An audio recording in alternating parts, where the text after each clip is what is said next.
how well the transition in bringing Peter in will go, but we'll figure that out at 9. Yeah.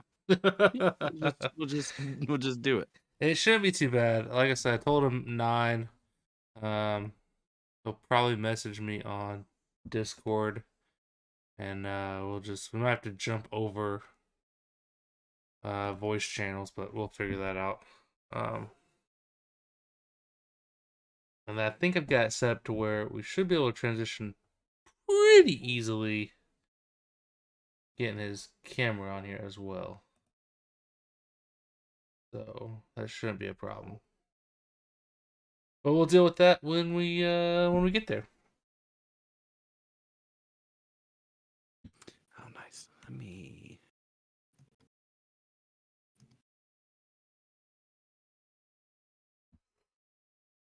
Whew. Man. I'm gonna go grab my water real quick. Be right back. Yeah, man, you're good.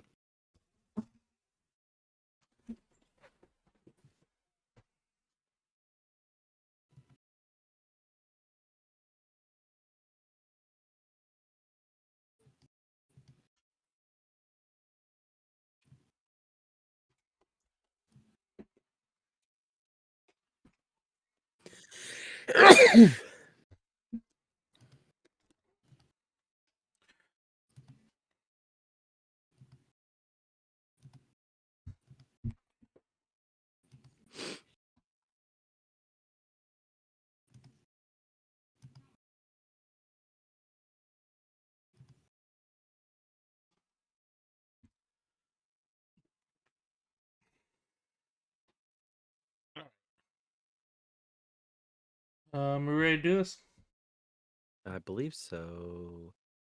Um, That didn't sound too confident. I'm trying. I'm trying to see if I could do this from my. Oh nope, not what I was trying to do. Oh, I could just do that. Whatever.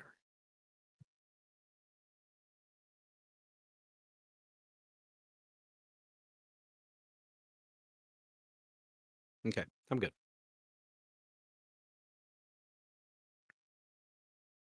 All right, let's do it to it.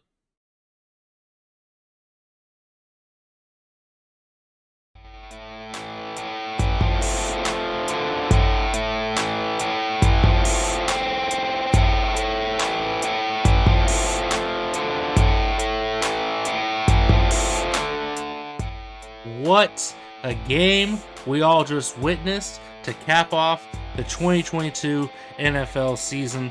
Super Bowl 57 was incredible from start to finish. Two powerhouses duking it out the whole way to the very end. What's going on, everybody? As always, I'm your host, Devin Primrose, joined by my brother from another mother, Mr. Blake Ivy. What is going on, man? Man, I'm sad.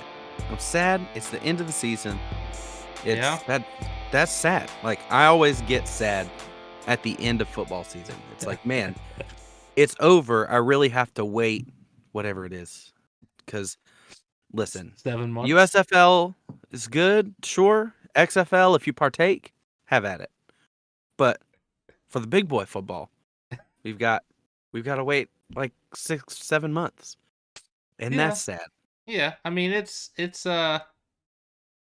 as a strong proponent for the spring leagues that are out there. They're not NFL football. That is for Yeah. sure. Yeah. I don't know if I enjoy them even more than college football, because college football is super fun as well. But Yeah. they are a good time to kind of get you through the long 7 months that is between February and September when NFL football returns. So it's a fun time. It's a good time. I'm here for the XFL and the USFL. And for those that don't know, me and our good buddy Peter will be covering both of those leagues this year. I don't know why we decided to do both, but we're doing both Because you're because crazy. we did the USFL last year, and the XFL is back, and so we're going to cover that and the USFL. There's only a couple weeks there where it overlaps, so it should be all right.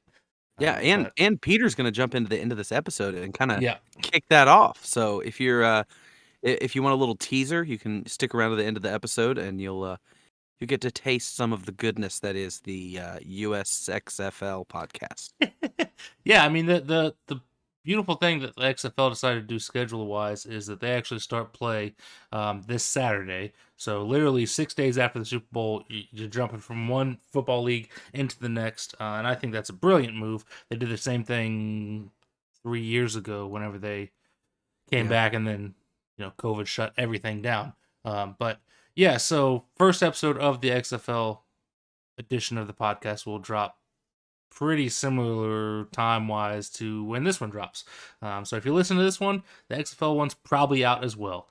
Yeah. So go check it out and go listen to it and get a little preview of what's to come this weekend. But that is not what this podcast is about. Man, we had a good game on Sunday. We did. And it's like I'm sad that football's over, but we have this one last regularly scheduled NFL booth review episode where we're going to talk about the Super Bowl and talk about what ridiculous things did we say back in August, because I have spent, I think, like 5 hours of my last 48 re-listening to all 4 of our preview episodes, which each one is over an hour. One of them I think is an hour 40. I may or may not have like 1.5 times speed on some of it, which I don't blame you. listening to myself talk, I talk pretty fast occasionally. Yeah. At 1.5 speed, and it is gibberish. It doesn't make any sense. It's like I can't even understand me at 1.5 times speed. So anyway, so I've got some highlights that I want to hit. We're also going to look at our preseason division picks, and it's to me this is my favorite episode of the year because it's fun because we get to look back and laugh at ourselves or say, man, we were closer than I expected. So, well, it's a as fun somebody who did not do that, I appreciate the time and effort you put into that. I got your back, man. I mostly just wanted to take credit for all the smart things I said, but I put the dumb things I said in there too. And I gave you credit for your smart things you said, so we're good. Well, Super Bowl 57, for those that did not watch it while you listen to this podcast, but also thank you for listening to the thank you for podcast. listening to the podcast. But 115 million people tuned into the Super Bowl. I think it was it's top 5 or 6 all time viewing numbers, which makes sense. I mean, it was a great game. Ended 38-35. A little controversy there at the end, but at the end of the day, Philly, you got to make plays. You got to make plays. Yeah. For those that don't know, there was a controversial defensive holding call, basically on Kansas City's last drive, one of their last plays. That was a third and 8. With about 2 minutes left. Little tug of the jersey. Gave him an automatic first down. First off, I don't like that those give you automatic first down. If it's a 5-yard penalty, it should just be 5 yards. Don't make it an automatic first down. Well, but the thing is like you're throwing off the timing of the route. There's no telling, like, if he hadn't gotten held earlier in the route, but is he able to score a touchdown? It's such a subjective call, though. Technically, it's not. Like, if he's tugging on the jersey, it is, though, because objective. Because according to the rules, if it's within 5 yards of the line of scrimmage, it can't be defensive holding. You get a 5-yard buffer there, and that was within 5 yard, within that buffer zone. But because there was a tug, they call it a flag. So it is somewhat subjective, I guess. And it's the same moment. It's the same with intentional grounding, to where a receiver has to be within X amount of yards of the pass, and that's so subjective. The refs are basically looking and saying, okay, yeah, that guy was within X amount of yards, when there's no way of actually telling that unless you're sitting there measuring everything out digitally, which I think we probably have the capability to do that now. Probably. But that's just one more thing the NFL has to do. But yeah, it's irregardless, it was a bad call in that situation, in that moment, especially when the whole game, they pretty much let the guys play. I don't think there was anything necessarily egregious that they let slide necessarily, but they were letting them play. and you Yeah. call that in one of the most pivotal moments of that game, because if you don't throw that flag, more than likely Kansas City kicks a field goal. It's good. They go up by 3. But probably, unless Sirianni uses a timeout there, you're giving the ball back with like a minute 10 left for Jalen Hurts and the Eagles, who did whatever they wanted to in the first half offensively, to drive the length of the field to go kick a field goal to match or score a touchdown to win the game. And I think that the problem is that we all got robbed of seeing that because of this call. And I'm not even here to say that it's an incorrect call. I get it. He tugged the jersey. James Bradbury, credit to him, came out afterwards and said, yeah, it was a hold. It was a hold. I did tug the jersey. I was hoping that they would let it slide. And I think that's awesome on him to do that. Yeah. And really hats off to all the Eagles, because none of the players were making excuses. They were all saying, look, we got to play better. They were the better team. And I think that that's like such a contrast from what you saw from the Niners from two weeks ago. More like the 40-winers. Yeah, exactly. If you ask me. But, it is such a pivotal call in such an important moment. It's tough, man. I didn't like it. Yeah, it was like such a fizzle to a great game that like everything had built up really well, like tension was really good, and then like to just watch a team take a couple knees and kick a field goal is one of the worst ways to watch a game end. Yeah. And so like that's kind of, I would love to see the NFL make a rule that like after you take a knee, you can't call a timeout. Like that would be funny. That it's like, okay, well now you got to rush out there, get your kicking team ready, and then you kick it, It's just anticlimactic that it's like we have to just sit here and watch for 40 seconds as the clock just runs. Right. But to me, it's not fair to put it all on that penalty, because that penalty, defensive holding, happens when a defensive back gets beat. Right. So you have this play, which apparently I saw a video today that it's called their little like motion thing they do that they burned the Eagles on 3 times in that game at least. Yes. They call it corn dog. That's what they call it. That's the play name. He says, and the guy was like, he asked Andy Reid, he's like, did you just make that up, or that like, does he go in the huddle and say corn dog? He says, no, he says corn dog. So was Andy Reid being ridiculous? I don't know. But per Andy Reid in a post-game interview, he said they call it corn dog. And he was like, why do you call it corn dog? He said, because it goes good with ketchup and mustard. That's such an Andy Reid thing to name a play. It is. Food related, and he's going to name it after it. So anyway, so they pulled out the corn dog, and they corn dogged him 3 times, and yeah, the Eagles didn't have an answer. They could not stop it. And so that's what happened on that play was, was that Juju? Yeah. Juju comes in, and then he cuts back out, and they snap the ball, and James Bradbury he got burnt. And so, you have that. Then you have the inexplicable fumble from Jalen Hurts, who had what I saw is the second highest quarterback rating ever for a quarterback in the Super Bowl. And he had that inexplicable fumble that was literally dropped 7 points on the ground to Kansas City. Not only that, I mean, could have been more if you consider the fact that they might have driven down the field and at least kicked a field goal. That's a 10-point swing.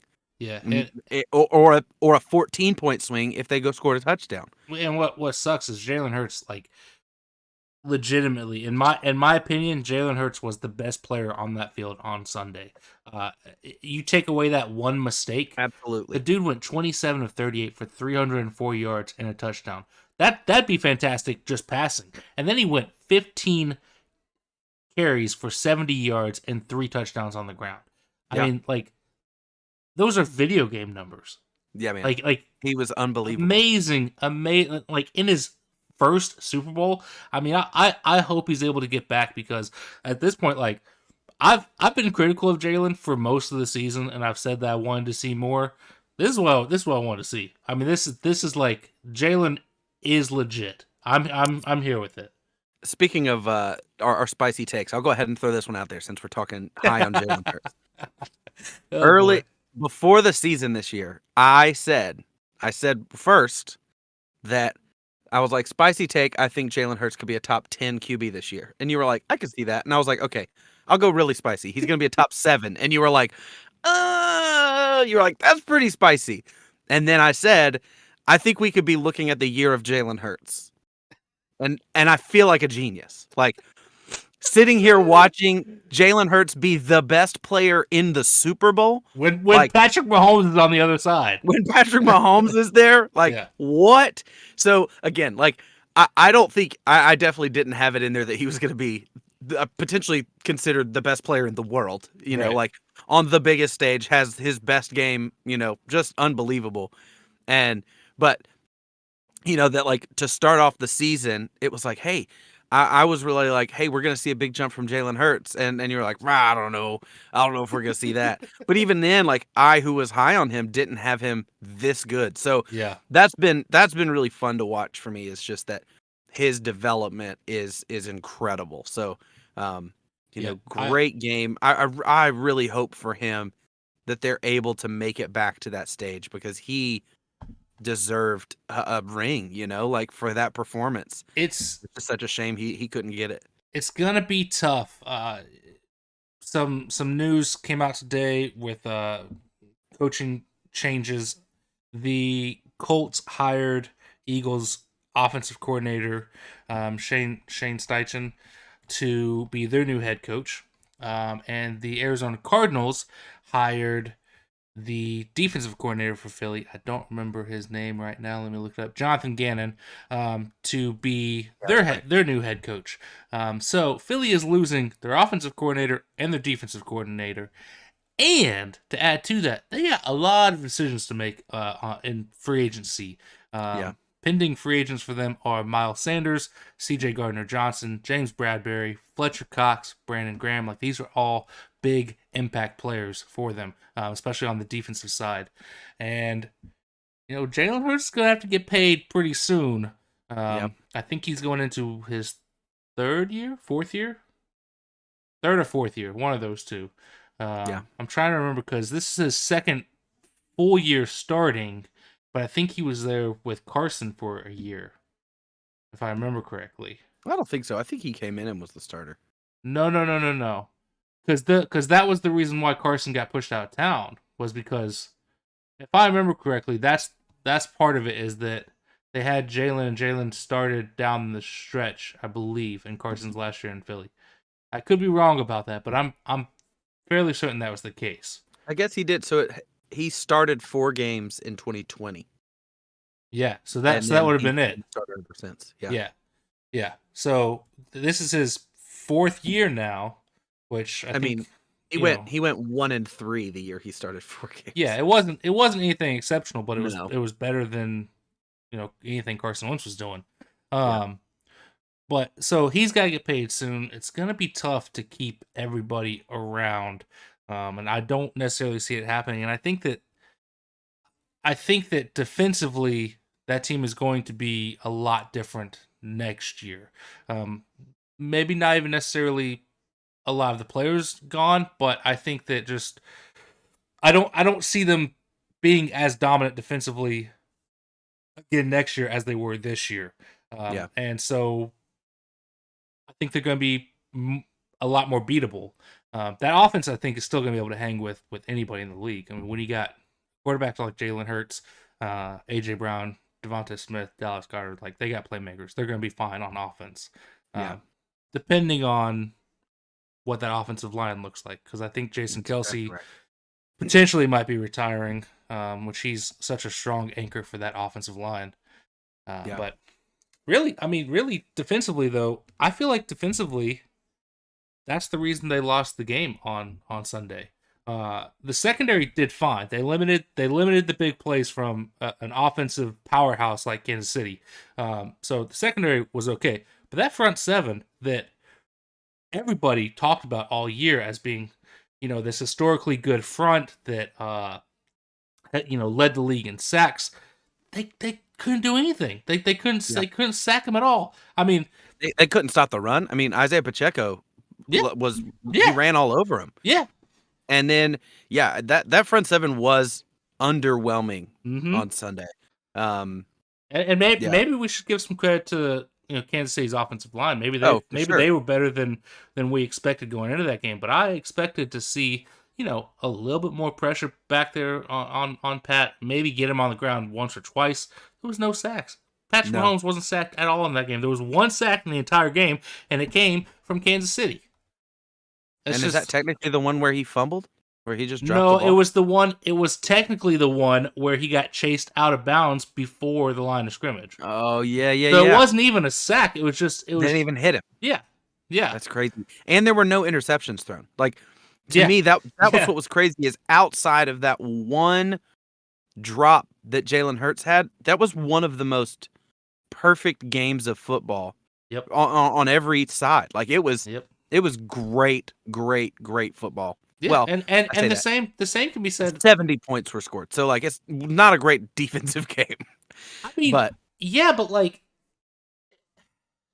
it's crazy that Kansas City scored 38 points because they had 182 yards passing and 158 yards rushing. Like 150, also had 158 7 on defense. 158's a little high, but like those aren't necessarily like blow you away type numbers. Like that's like defensively, you're not doing terrible. They just couldn't put pressure on Pat. That was what it was, in my opinion. He was very comfortable on one leg. I mean, that was, yeah, and he had a nearly perfect second half. He went 13 of 14 in the second half. The one incompletion, I think, being, or no, I guess it wouldn't be because the penalty negates it. But he had one. I can't remember where his incompletion was, but he had a 26-yard run on that field goal drive, which was actually his longest of the entire season. Weirdly, on one leg, he ran the furthest that he ran all season. He had 44 yards on the ground on top of that. I mean, just like, I don't know what else to say about that guy. That guy is, in my opinion, the greatest to ever play the game at quarterback.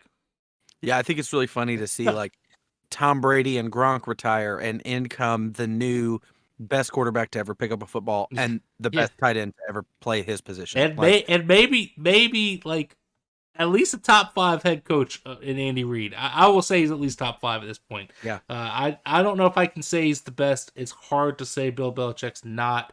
And there's certainly others that you could make a case for, but I think Andy Reid is up there, if not a top 5, very close in the top 5. And it's okay. Here's my only hesitation with Andy Reid on that front is what makes Patrick Mahomes and Travis Kelce the best that's ever done it is what happens when the play breaks down.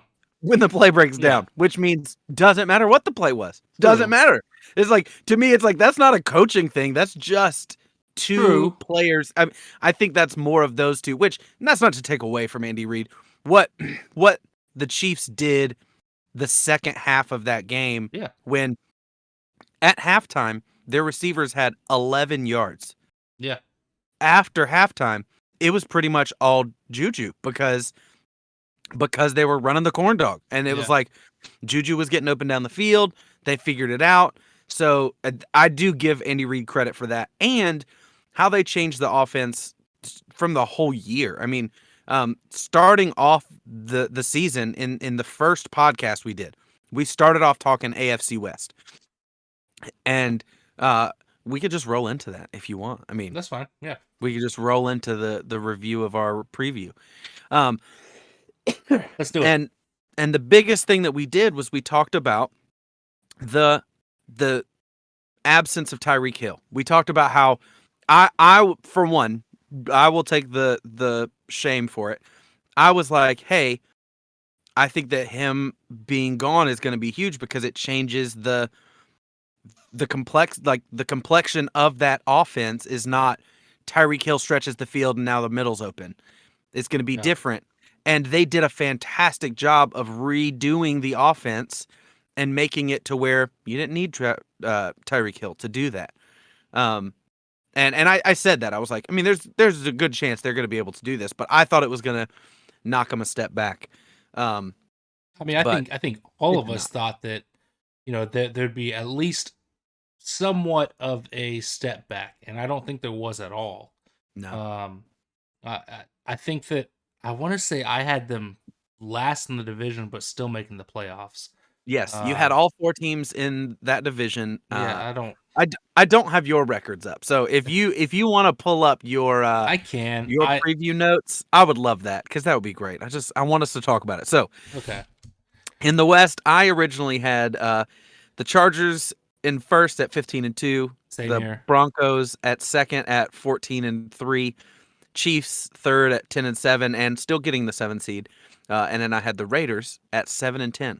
So pretty much, other than the Broncos sucking to everyone's surprise, and then flipping the Chargers and Chiefs, which Chargers had a lot of injuries. So, um, but yeah, Yeah. I was, I, yeah, it was, I was, one of the things I wrote down is I was rightly, this is funny that I wrote it down this way.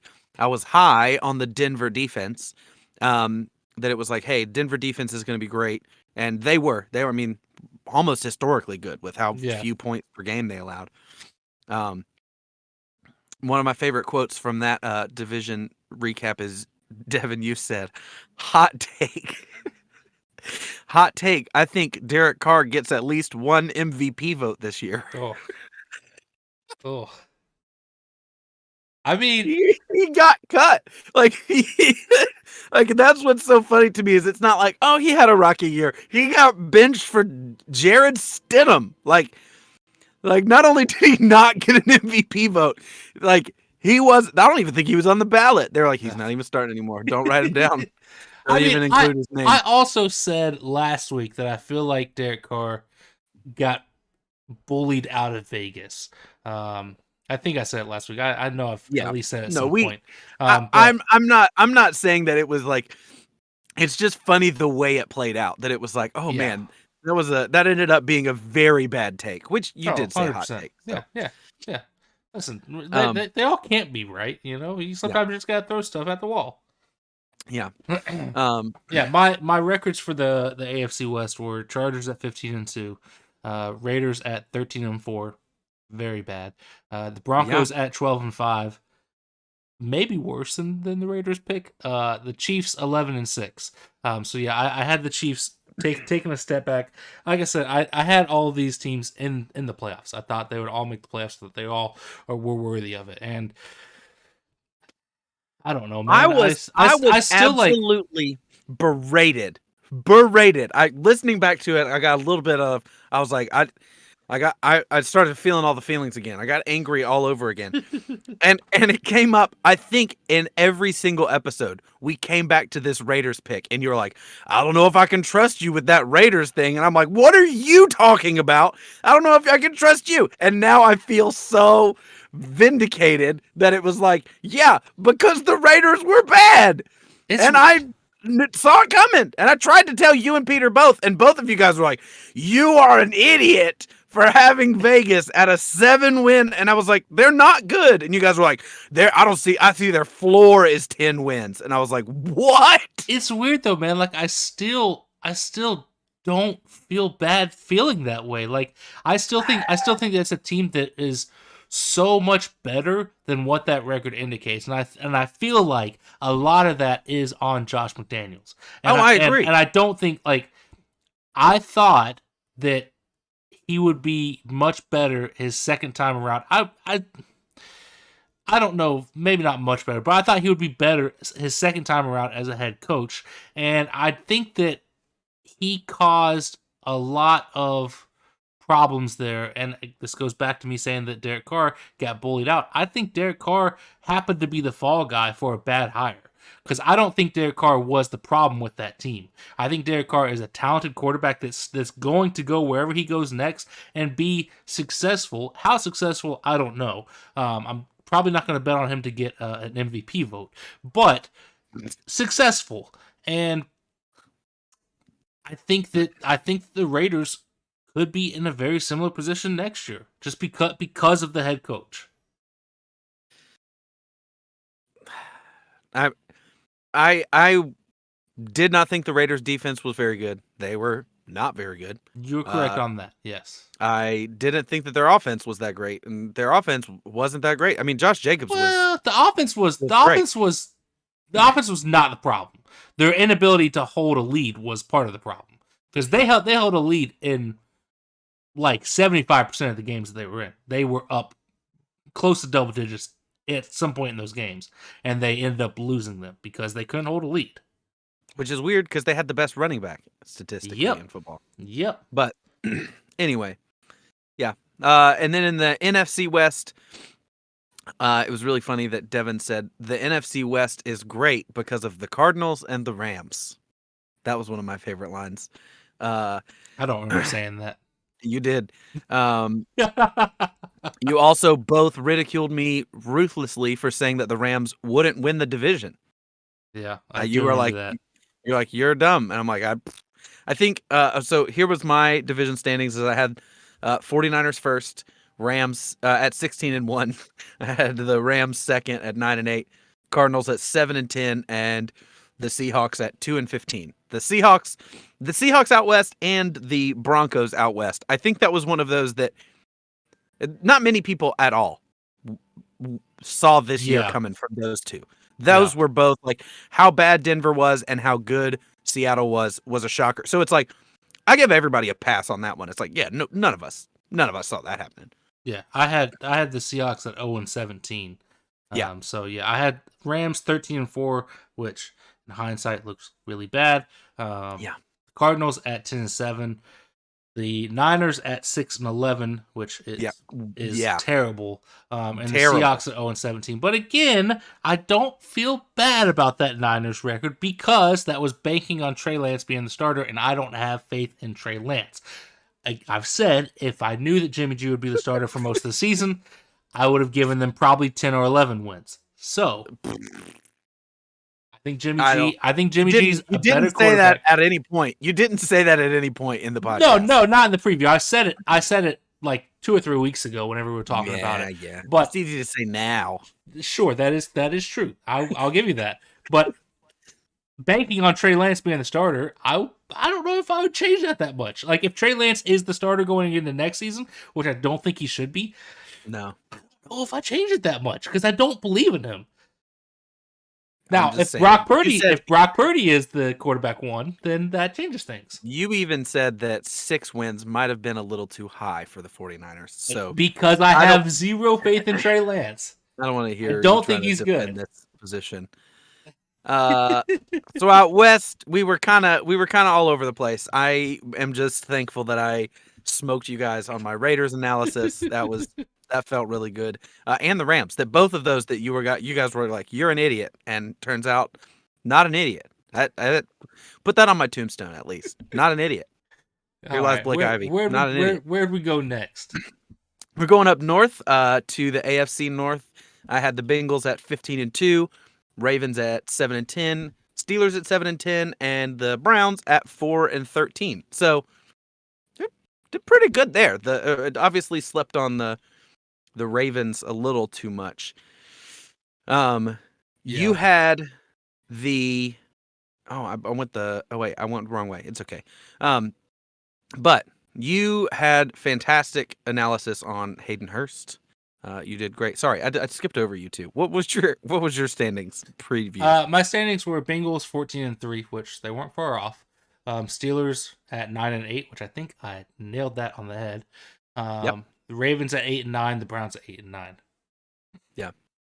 So I mean, both of us were pretty close on that division. It was like, it's like there's clear cut. It also wasn't Bengals. That wasn't like a tough division to pick. Like the Bengals right. were head and shoulders above the rest. I think the Ravens were close if they could stay healthy, but they didn't, obviously. And the Steelers, I was higher on than most people, and I really wanted them to crack into the playoffs, but.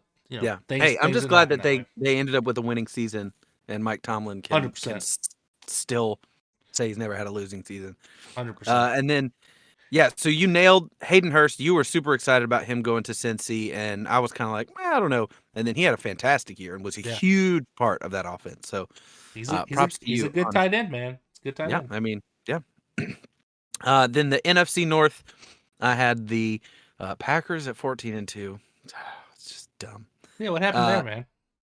I don't know. And then I had the Lions. Interestingly enough, at 8-9.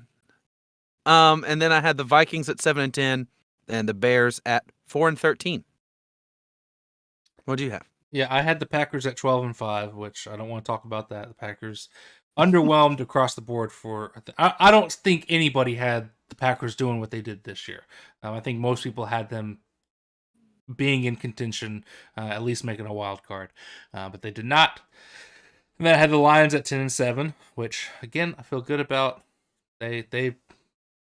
My faith in them, I think, was justified. I think they proved that, especially over the last 10 games. Vikings at 8-9. That was more due to a new head coach coming in there. Don't know how it's going to go. Don't know what's going to happen. And then I had the Bears at 3-14 because that Bears team is awful. They have nothing. Yeah. We nailed it. We nailed the Bears analysis, and we both nailed the Lions analysis. That it was like, you know. Hey, and you were actually excited that I had them at 8-9. You're like, okay, well, that's great. Yeah. We were two games apart record wise, and they ended up right in the middle. Yeah. Yeah, and then the Packers just underwhelmed this year, man. I mean, it really was like them and the Vikings. They just flipped, and so it was funny to listen to that part of the podcast and like you keep talking about your Packers, and now here we sit, just one season removed. Not no mo. And you're like, no. Refuse. It was the trade deadline, man. That's when it all happened. Was the trade deadline, because if there was ever a time for that team to make a move, it was this year at the deadline, because they weren't out of the hunt necessarily. You were still in it. Go get yourself a commodity that you could hold on to for a year or two. That is going to be worth you giving up the first round pick that you're probably going to have to give up for. And they didn't do it because they don't care, and they don't care about the fans. They don't care about the future.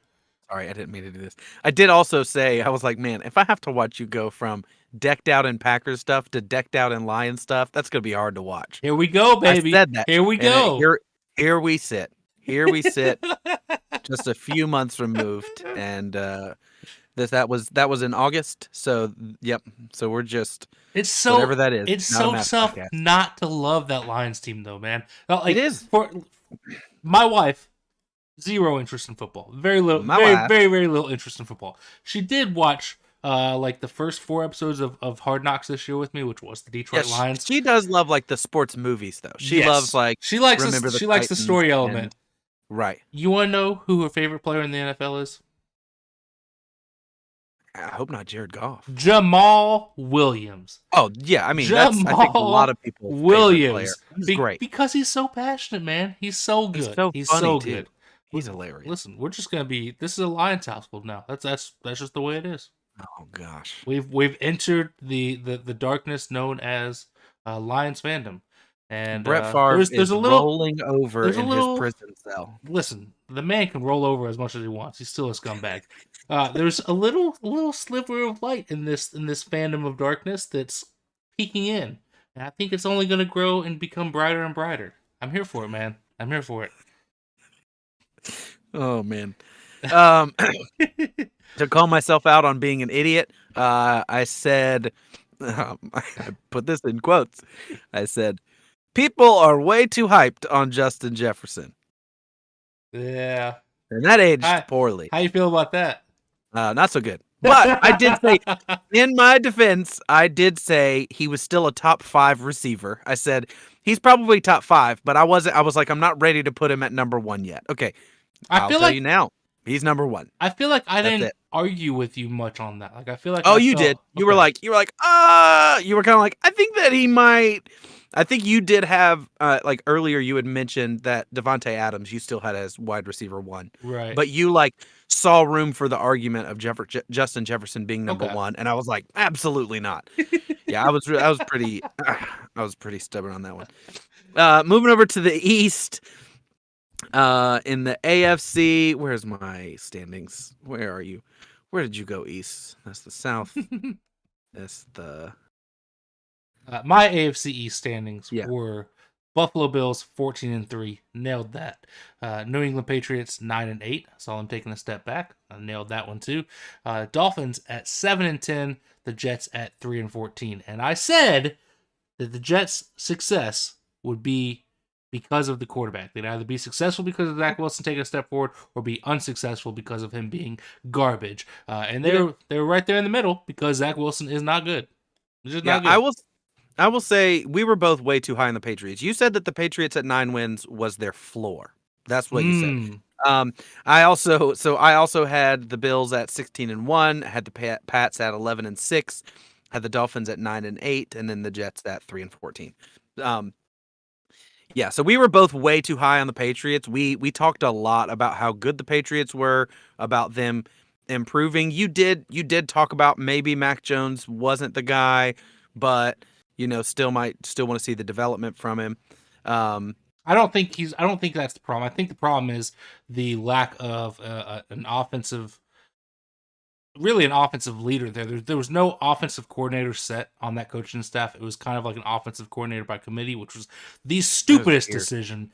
You would think that a legendary head coach like Bill Belichick would not allow that to happen, but that's what he wanted, and it did not work out well. So I think that was their problem this year. I think there's still a lot of talent for them on both sides of the ball, and I think that if Belichick changes that up, or maybe even says, you know what, it's time to move on, which isn't going to happen because he would have done that by now if that was the case. I think that they could be right back in the mix next season. I don't think they're that bad, but it didn't look good for a lot of the season, especially on the offensive side. Yeah, I don't like anything about their offense. There's nothing about their offense that I think is good. It's a very boring offense. And for some reason, you were really high on Devontae Parker being there, and I'm like listening back to it. I'm like, why? Why were we? Why did I just go along with it? Like, Devontae Parker looked decent in Miami for his time in Miami, and I was thinking that, okay, well, he's a good, like, low. Listen, I'm not asking you to defend what you said. He's a good low end wide receiver one that is going to a quarterback that needs a wide receiver one. I was hoping that magic would happen. It didn't. It didn't. But that's most wide receivers' careers in New England. Like, unless you're a top name or white, like, you're not doing good there. Yeah, you're not. Either Randy Moss or some white guy off the streets. Like, that's what New England does. Well, that's only because it was Tom Brady that was there. Don't give Tom Brady credit. Well, but that's why white receivers. Oh yeah, 100%. White guys. Yeah. Maybe Matthew Stafford should go there. Help white receivers succeed. NFC East, I had the Cowboys at 13-4, the Eagles at 11-5, Washington at 4-13, and the Giants at 3-14. Which, again, Giants, I give everybody a pass because there's no reason that team should have been where they were this year. Yeah, I had Eagles at 12-5, Cowboys at 12-5. I thought that it would be very close between those two teams in the division, which it kind of was. Dallas had a chance there at the end to make a move. Commanders at 4-13, and the Giants at 1-16. Yeah, no faith in the Giants. Yeah, I brought up that we, what I said about Jalen Hurts, and it is cool to see how much of a jump he took. That we thought it was spicy to say he was going to be a top 7 QB. And so that's really, to me, it's really cool to see him and how well he did. Top 5 quarterback? Yeah, easy. I would put him in the top. I might. Are you gonna go top 3 with him? I think I would. I put him over Josh Allen right now. I will talk. We'll talk about it later because I want to do. Once Peter gets in here, we'll do. I want us to do our Super Bowl predictions. Our way too. Yeah, for sure. But also one of the other things I said, which I think is interesting because it did come to fruition, as I said, in like talking about how the Cowboys should be pretty good. I said the Cowboys are running out of excuses, and it's like, honestly, they are. That's, I think that, like, looking at them this year, it's like, what's your excuse now? Like, as a team, it's got to be like you got to start changing something. Like, there's no more. Oh, well, we had this. It was like an unlucky break. No. This year, there's no excuses. Like, do something. Well, I mean, Kellen Moore's not there anymore. He's out in LA with the Chargers. So he's no longer the OC. They've made an OC change. I don't remember who they brought in to be their OC. But Mike McCarthy's still there. I don't know why. I think that this is the, like, if they do not make a deep run in the playoffs, like I'm talking NFC Championship deep run, Yeah. I think McCarthy's gone. I think he's got to be. And if they're sitting there halfway through the season and they're sitting at like 4-4 or 4-5, I think he gets canned mid-season. Like unless there's massive injuries. That's the only because you can't do anything about that. That's a variable that you can't control. Yeah. Yeah. So yeah, I feel good about both of the Easts and the way they worked out. We talked a lot about Tua and like, hey, I'm not really sold on him yet, and even brought up his health issues, which reared their head this year. Yeah. So pretty spot on analysis on those two divisions, other than the Giants being weird. I don't know if the Giants' success is going to continue into next year. I'm not sold on them at all. I think that it was just one of those years where the NFC was kind of down when you had teams such as the Packers that we all expect to be better, the Rams that we all expect to be better, the Bucks that we all expect to be better. I say we all. Most analysts thought that those three teams would be better than they were, and they weren't. And so I think the NFC, the opportunity for a team like the Giants to have a 500 type record, very close to 500 record, and sneak into the playoffs was there, and they happened to do it. But I don't feel good about that team going into next year. I think it depends on what they do in the offseason. If they can add a wide receiver, if they can bolster some things, I could see them having the same record next year but earning it. You know what I'm saying? Like, that's fair. Like if they make some improvements, like I think that them having the same record they did this year, next year will be impressive. Yeah. So, we'll see. But we've loved Daniel Jones since 2 years ago. We've always loved Daniel Jones. So the love continues there. Yeah. You got anything else to say about the East before we move down south? No, let's go down south, man. All right, down south, AFC. I don't even want to say this.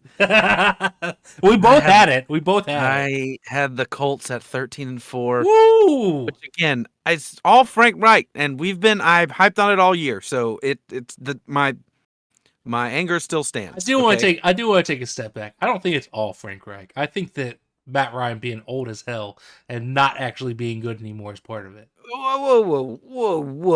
Matt Ryan looked No. That offensive line is not nearly as good as everybody thought, or something happened and that offensive line got way worse. Because it wasn't just Matt Ryan. Every other quarterback who sat back there was just assaulted every game. There was nobody who was going to be good back there. Okay. Regardless. Okay. The Titans I had second in that division at 9-8, the Jags at 5-12, and the Texans at 1-16. Yeah, I had the Colts at 12-5.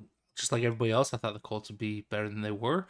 They did not do good. 12-5. No. The Tennessee Titans I had at 5-12.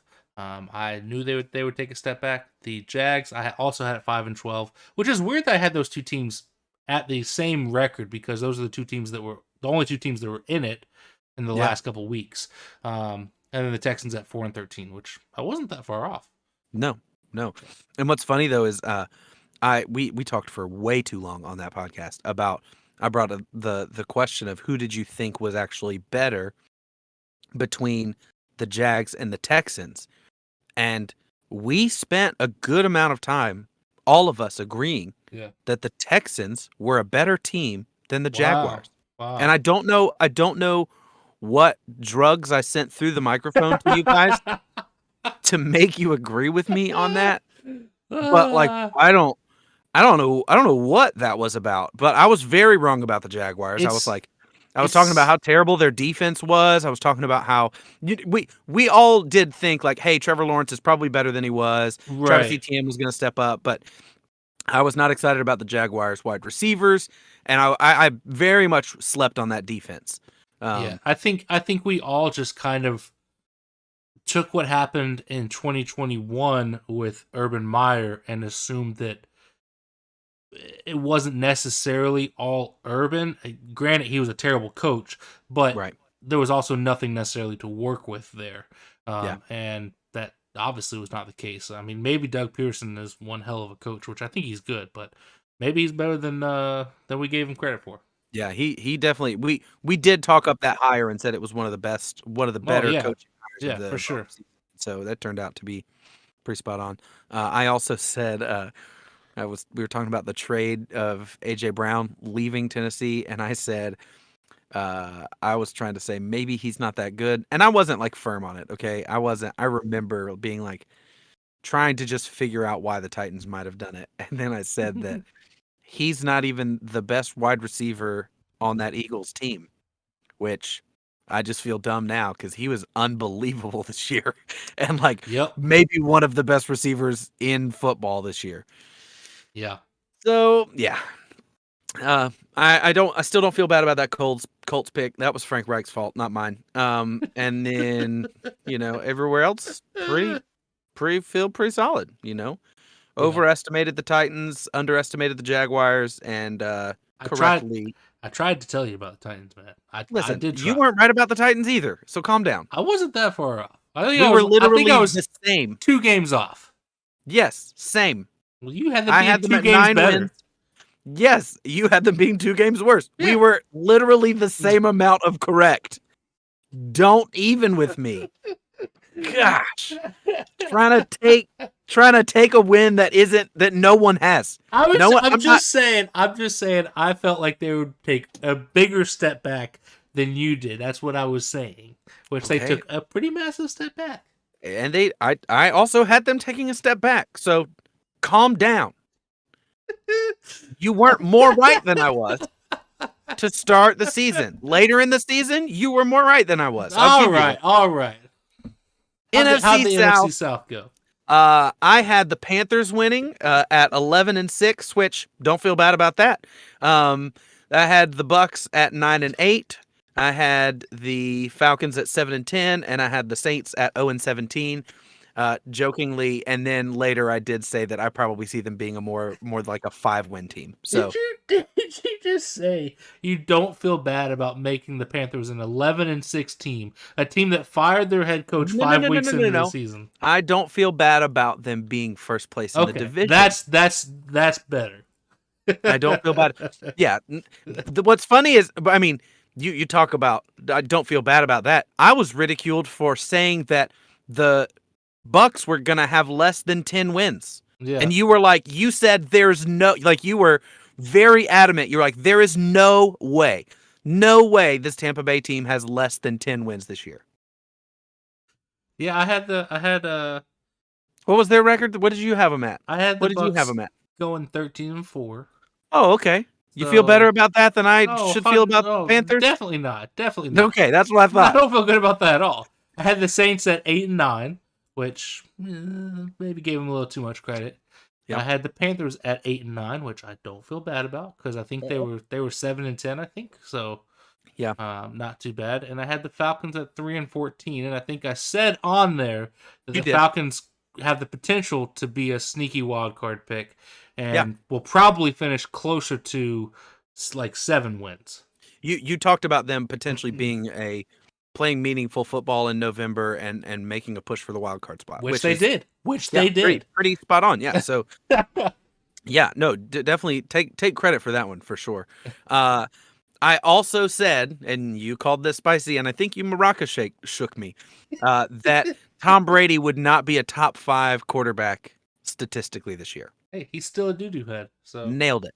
I felt that's one that it's like, yeah, I'll hang my hat on that. That feels really good to be right about Tom Brady being bad. And so anyway, those were some of the things we said. I think we did a lot better this year than we did last year. Last year, I feel like we were like, wow, we were idiots. Yeah. This year, I feel like the things that we missed on were things everybody did. Yes. Like the Broncos and the Seahawks and the Giants, that it's like, whoa, what happened to these teams? The same can be said about like the Bucks and the Rams too, because I think Don't say the Bucks the and the Raiders, because Bucks. one half of this Well, podcast sure. correctly predicted both of those teams' records almost to a game. Bucks, Rams, and Packers were where I was going because Okay. I think everybody, for the most part, thought those teams Yeah. would still be Packers too. Yeah. still be contenders, and they weren't really. No. I mean, the Bucks did make the playoffs and won the division, but they were not contenders. Yeah. So yeah, I mean, I'm with you. I feel like this year we did pretty good, man. We did did. pretty We good. did. I'll toot our horn. We can Yeah. toot our own horn here on Booth Review. We might not be dumb. Not an idiot. Welcome to Booth Review. We're not idiots. That's the tagline of the show now. Not idiots. I haven't heard back from Peter, so I don't know if Oh. he's even on. Okay. Well, I could use a bathroom break for what it's worth. Yeah, go take a bathroom break. You're good, man. I'll go take a bathroom break. I'll be right back. Mm.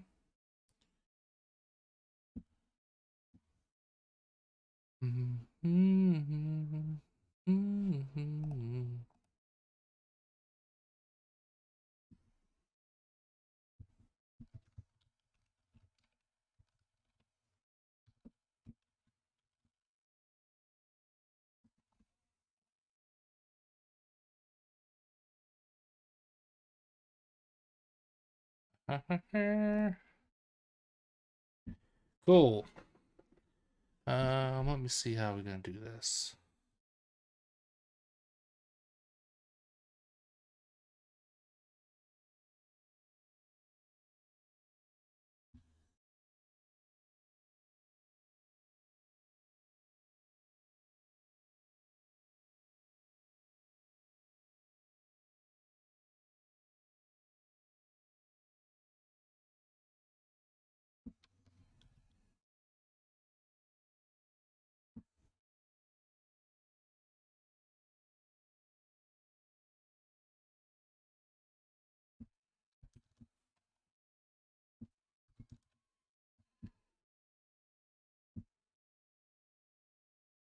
Cool.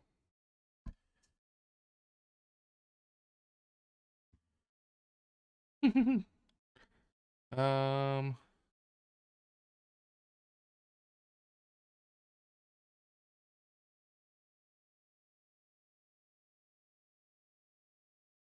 This one maybe.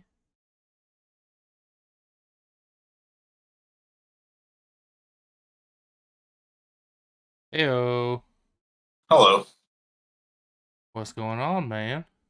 Not much, not much. Go ahead and do that. That'll work. I think I've got to we'll have to get Blake on in here whenever he gets back.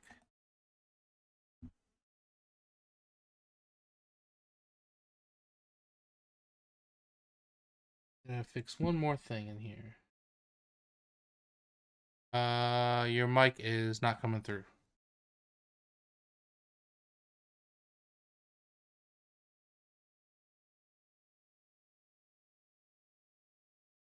I got nothing.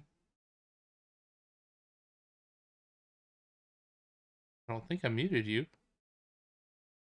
I did not.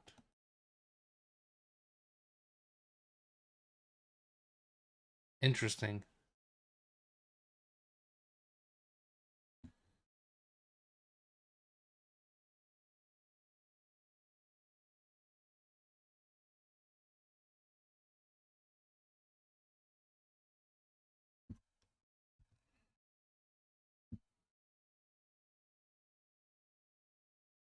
Got nada. A whole bunch of nothing.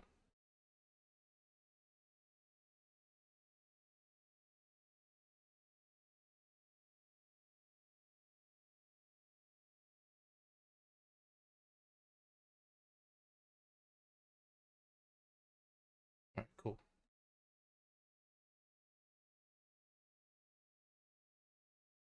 Huh.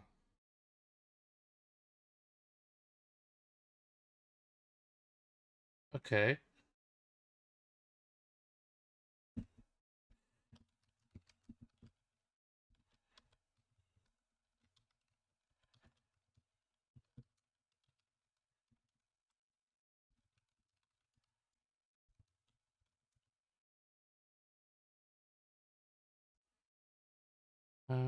wonder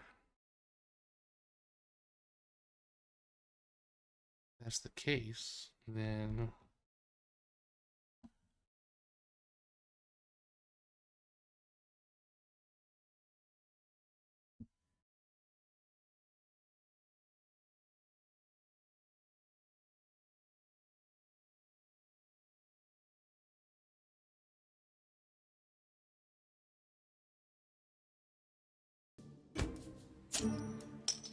You know the okay.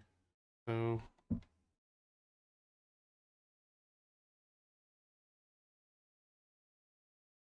interesting.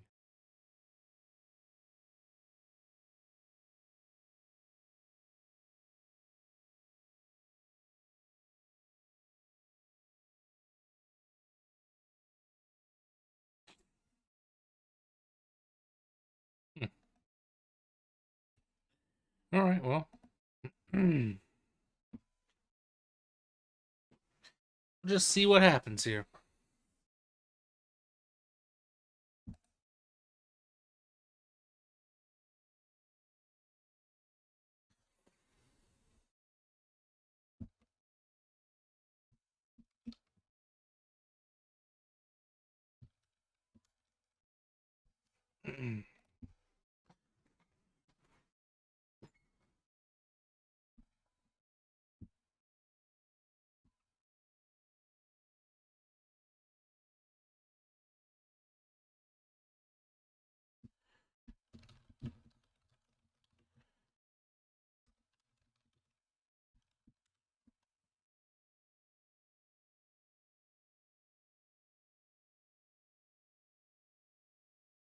What up? Heyo. We are waiting on Pete because his mic was being weird. Oh, weird.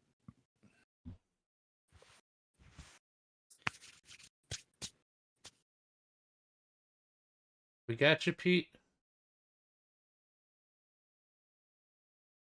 I don't think we can hear you. Nope. It's so weird. He was good at first and then nothing. No, we cannot hear you, man. That's weird. Did you mute yourself somehow? Good question. All right, how's that? Can you hear me now? Hey. There he is.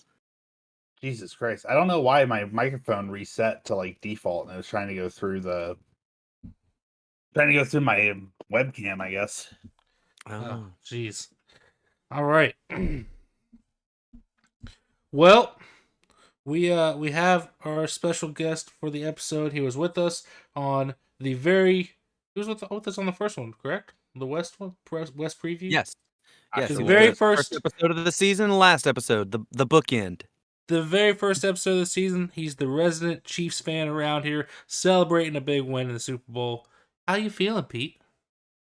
I'm feeling great. I do think the call at the end deflated it a little bit, even as a Chiefs fan, but it still feels good to, be alive for this run of the Chiefs kingdom, if you know what I mean. I mean, Yeah, I think that Chiefs kingdom is turning into a Chiefs dynasty. Yeah, and I think that I would guess that by this point the being annoyed at having to like defend it and like that whole last call, I feel like that's probably already worn off a little bit. Like, do you feel like you've already are enjoying it more than at first? Does that make sense? It definitely helps with how great the sportsmanship has kind of been between the two teams. Like, obviously Bradbury like saying like, yeah, it was a hold. I just didn't think it would get called. On the other side, Mahomes saying like, just because we won, like, don't overlook Jalen Hurts. Like, he's fantastic. Like, Yeah, which he is. Yeah. all that kind of stuff is let it actually sink in more and be like, okay, yeah, Mahomes, two-time Super Bowl champ, two-time Super Bowl MVP, first time in the 2000s being regular season and Super Bowl MVP. Like, Yeah. you Huge. can kind of like, dang, that's a lot. Yeah. Yeah, I mean, I feel like I know what your answer is going to be to this, but is Patrick Mahomes the greatest of all time? Like, is he legitimately the greatest of all time? Oh yeah, yeah. I and because unfortunately, it is unfortunate because the only thing Mahomes can do to like get rid of the Tom Brady argument is to win 7 rings, which like I would Right, love, but correct. is Hey, I'm about nearly it. impossible no matter how good you are. I'm about it. Like, hey, let's make it happen. I'm team Patrick Mahomes being the GOAT. Like, I'm ready Yeah. to for it to be, unless he beats the Falcons in the Super Bowl, and then I'll hate him too. I'm sure. I was Um, literally so like earlier today I was listening to a podcast on, about this. Part of me just really wants Patrick Mahomes to go run off like the next 6 Super Bowls so that he can have 8 rings and be better than Brady because like I just think I think he's so much more talented and so Yeah. much of me like believes that Brady, like, don't get me wrong, Brady is a dang good quarterback and he's got the he accolades. he has the accolades. He happened to be on the right team at the right time with the right head coach and everything lined up for him. And I think that he's good, but I always thought that there was other quarterbacks that were more talented than him, just on a pure talent basis. And I Yeah. feel like Patrick Mahomes is the most talented. And looking at their stats, both of them by the age 27, they both had 2 rings.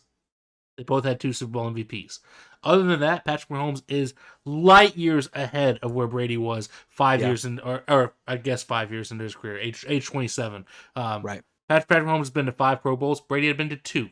Patrick Mahomes has 192 touchdowns to 97 for Brady, 49 picks to 52 for Brady. Patrick Mahomes has 2 MVPs. Brady did not have that at that point. He has an Offensive Player of the Year. He has 2 first-team All-Pros, and he has just over 24,000 yards compared to Brady's just under 14,000 yards. So almost 10,000 more yards, almost double the amount of touchdowns, and 3 less picks than Brady at the same age. I just feel like the future is incredibly bright. Yeah, and I mean Easily. the team around him, I mean, the only person on the offense at least that really seems like will age out kind of soon is Travis Kelsey, but I mean, Yeah. listening to him and Jason's podcast, he still feels like he's got a while in him, and it doesn't feel like Tyreek Hill where he necessarily wants to be like the highest paid. Like I think Yeah. he's in Right. it for the wins, and I don't think he sees himself playing for another team either. He loves Andy Reid. He loves Patrick Mahomes. I mean, who doesn't? Yeah. Yeah. Um, Yeah, that's the other thing is like so I want him to get those rings so that he is recognized as the best because he's so dang likable, man. Like that was Yeah. always the problem with Brady is even this early into Brady's career, I was always already at the point where like I did not like this guy. Like I don't like him, like not because he's winning, but because he's just like he's just hateable. Like he just is. Yes. And Patrick Mahomes is the complete opposite of that. It's Yep. so tough to dislike the kid. Tom Brady's got a stupid face. Like that's it. That's just it. Like he's just got a stupid face. It's like he's got a very punchable face. It's like if I could have a free Yeah. shot, I'd take Yeah. it. You know? Yeah. yeah, it is easy when you have the voice of like Kermit the Frog of like a lot of people's childhoods. Like,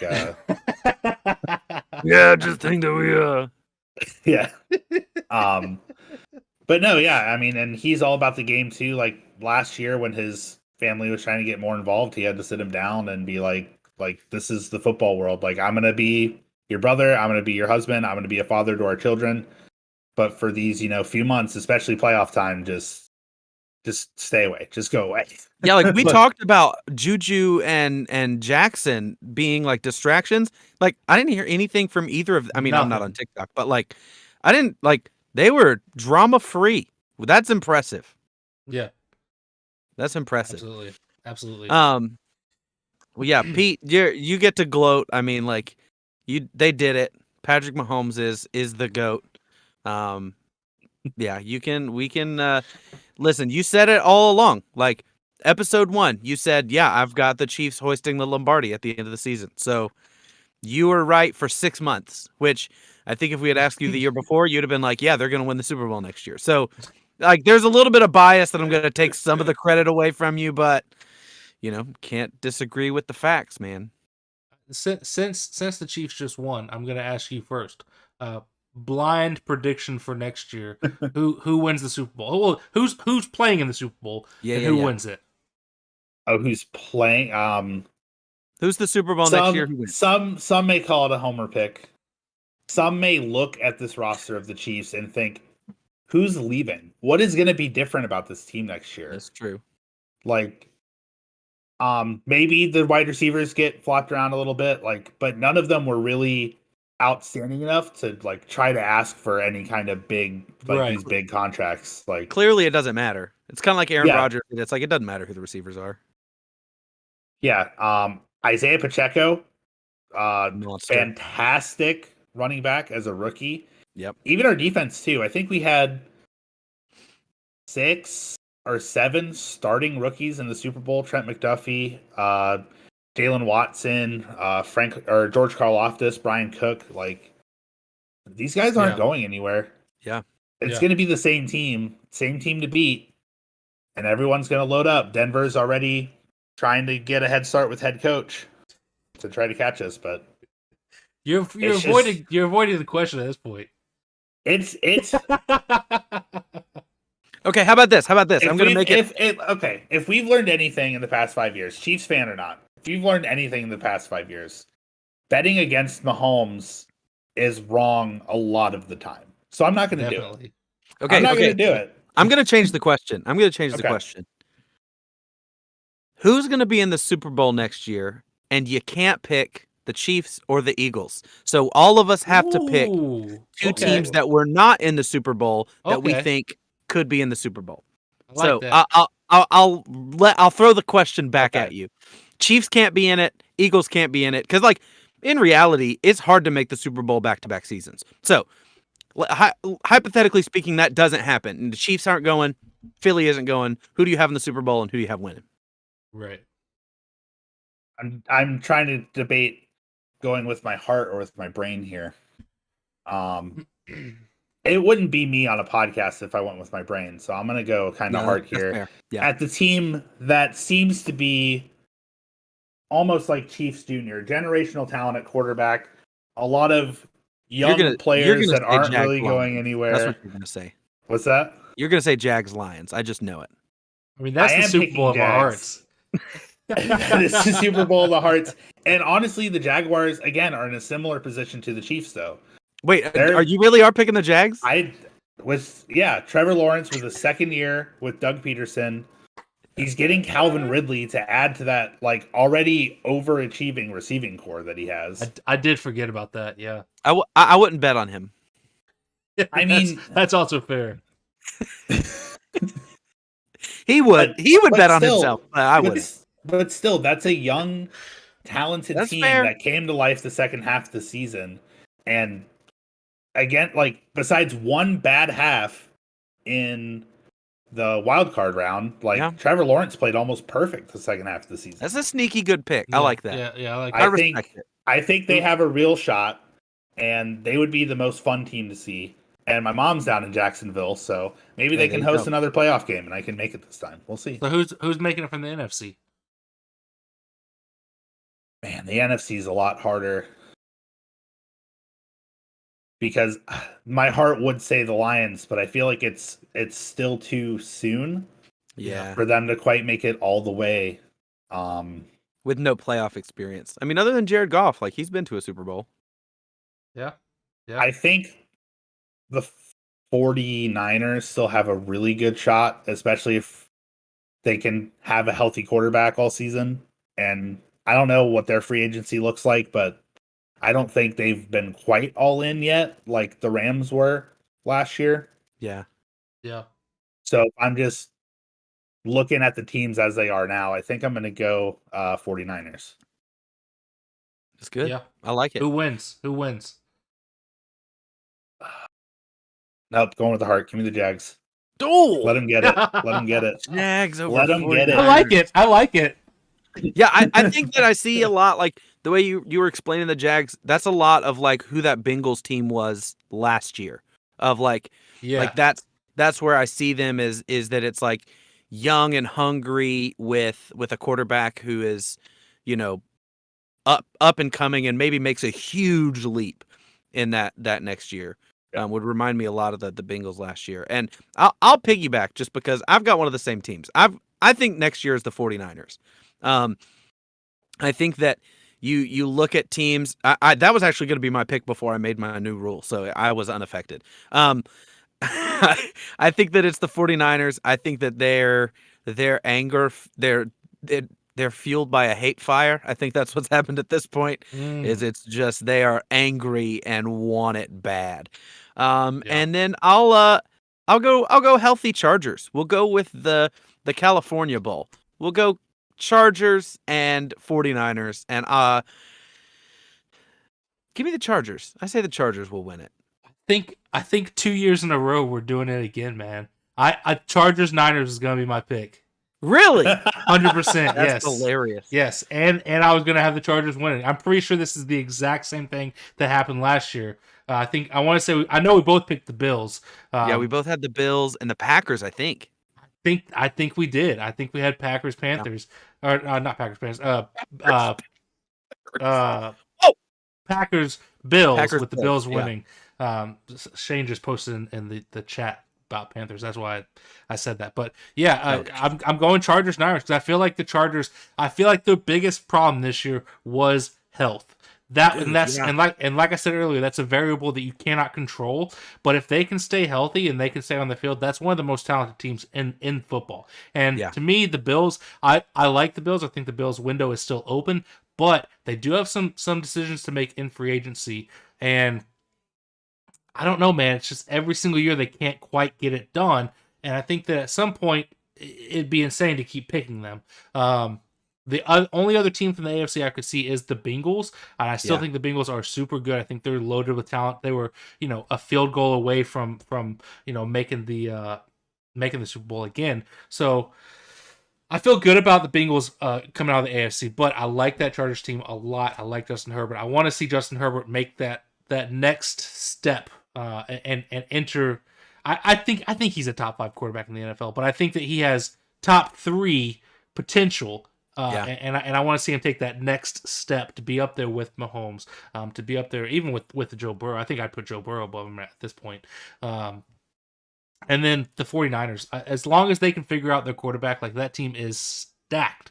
Yeah. Is stacked. I don't have any faith in Trey Lance. If Trey Lance is their quarterback going into next year, I feel terrible about this pick. But Brock Purdy looked really good, and I like Trey Brock Lance Purdy a lot. beat Brock Purdy out for the job, then all hell breaks loose at that point. Like that's what I'm saying. Is like if Trey Lance said it, like proves that he's better than Brock Purdy, you're gonna feel like, I don't know. We got into the same argument to start off the season last year, and it was just listen, if Trey Lance beats him out for the starting job, then he is probably better. Maybe, but the limited amount of time that Trey Lance has played in the NFL and the limited amount of time that Brock Purdy has played in the NFL, I'll take Brock Purdy. Like That's just with the eye test. And I don't disagree with you that like practice, like if you're getting beat in practice, you're probably the better player. But I still say that there's a difference between practice reps and in-game reps. And I think that I think there's something to be said about the way that Brock Purdy handled that offense when he got into the game. Yeah, and from what I've heard, like Desmond Ridder, when he was back up to Mariota, he wasn't really getting reps in practice. He was the scout team quarterback. So right. I was mistaken as far as like how much they actually would see the backups in practice. But even then, like you still probably see enough during running drills and things. But so we'll see. It'll be interesting. Hey, we were wrong last year, so we'll probably be wrong again for this coming year. I do hope it is the year of the big cats. I do want to see the Lions in the playoffs. I want to see the Jags. I want to see the Panthers. I really want to make a wild card, and the Falcons win the division. That's what I really want to pick the Lions out of the NFC, just because I think they look so good in the back half of this year. But There's so many problems on that defense. Like that. Like that should if they have two. I believe they have 2 picks in the top 15. If they don't use both of those picks on, I'll give them a pass if it's on offensive line. But which really isn't that big of a problem. But if those 2 are not used on the defense, they're doing something wrong. Those 2 should absolutely be used on defensive players. Yeah, and we're making these picks before free agency, before the draft. So like obviously there's this is the way too early picks. But speaking of early, you guys have the USXFL podcast that you're starting, right? That's the one. And so here's my thing. I want you to give me, as a non-spring football league fan, okay? Oh boy. What am I watching? If I'm turning on my TV to watch the XFL on Saturday, who am I watching for? What am I watching? Give me like an elevator pitch of what is going to be good this Saturday. Man. Why I should watch and what to watch for. Well, I feel like you should there's going to be a whole podcast episode out about this before. But this is the tease to get people who just listen to our regular NFL podcast to be like, hey, maybe this would be of interest to me. Listen, I'm trying to help. I'm trying to help promote the USXFL podcast. Can I talk about my favorite rule change? And go ahead. This can kind of be the tease. Kickoffs in the US and the XFL, because you know how kickoffs and punt returns kind of in the NFL has become like, we got to make these things as safe as possible. Right. Kickoffs in the XFL, the kicking team is lining up knives? at the yeah. They're not doing the scrum again. I don't know if you know, but back in the day, they used to literally do a scrum to see who got the ball first. And the very first one, somebody had like a season-ending injury before the game even started. That sounds like Vince McMahon. Yeah, that tracks. No, but the kicking team starts at the opponent's 35-yard line, and the receiving team starts at the 30-yard line. So it's like you can just not even do a full kickoff, just squib it, and it's just super close. And I don't know. I think it just changes how, because a lot of teams are just going to take it the ball to 25 and go, but now it's like, do you just kick it really hard and fast and risk it going out, or do you want to just like punt it really high and try to beat them there? Like, I feel like it's a live ball. Strategy into that. So like they're basically starting like 5 yards apart. Is that what you're saying?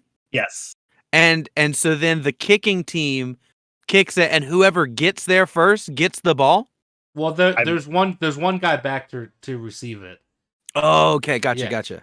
But as far as blockers, they're lined up 5 yards apart. Yeah, I like that. Yeah, because it gives you the opportunity to have blocking downfield without it being quite as like car crash velocity. You know, exactly. Yeah, it makes kickoffs part of the game again, which I think is super cool and probably one of the biggest deviations, not just from the NFL, but from the rules that the USFL had last year. Because some of those they're bringing into it, like you can do a 4th and 15 conversion instead of an onside kick in order to keep the ball if you want. There's the double forward pass, 1 point, 1, 2, and 3 point conversions, which I don't think you kick for extra points either. Nope. We'll get more into that.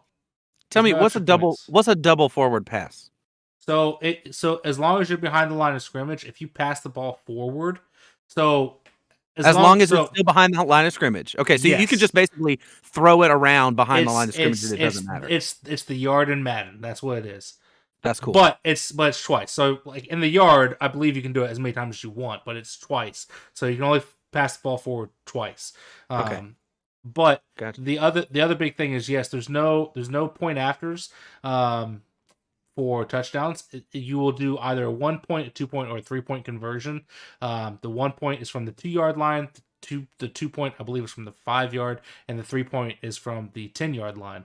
So if you're down 9, like, it's not a 2-possession game. It's a 1-possession game, assuming you can get that 3-point conversion, which is going That's to be cool. incredibly tough. And then Yeah. overtime is 2-point conversion shootout. So That's awesome. I like that. I mean, I think there's a lot of good rules. Yeah. In place. They're also shortening the game. The halftime is only 10 minutes long. So instead of, I believe in the NFL it's 15, so it's 5 minutes shorter to make the game go a little bit quicker. And there's a running clock for most of the game except for certain situations. So yeah. All right. So cool rule changes that are Yeah. different from the NFL. So I like that. That's good. That's a good like point of interest if somebody is not an XFL fan coming into spring football. Who is the team to watch? Like if you were to be like, hey, latch onto this one team for the year as far as what you guys have seen, Gotcha. you know, who is the team for the year in the XFL? Gotcha. Hold on. Give me a second. I had this. Okay. For people who don't know a ton about spring league players, I would say watch the Vegas Vipers. You're going to probably recognize the most games on, or the most names on the Vegas Vipers. Their quarterback room consists of Brett Hundley, who was a backup in Green Bay for a while. I believe he was a backup somewhere else too. But Brett Hundley, Luis Perez. Luis Perez is another quarterback that's floated around the spring leagues. Their wide receiver room consists of Geronimo Allison and Martavis Bryant. Vic Beasley. Bryant, he was Martavis Steeler. Bryant was Steeler. Yeah. Yep. Vic Beasley. Yep. Whoa. Vic Beasley is one of their linebackers. That's going to be a team. NFL sack leader. Yeah, there you go. That's going to be a team that has probably the most recognizable NFL names. Yeah. There's a handful of other ones. Josh Gordon is playing, still playing somehow. He's out in Seattle playing for the Sea Dragons.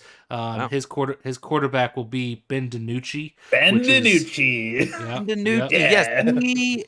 Where was he? The Cowboys. He was on the Cowboys the year that right. like Dak got hurt and then Andy Dalton got hurt. It was Ben DiNucci. He was the Cooper Rush of that season. Yeah.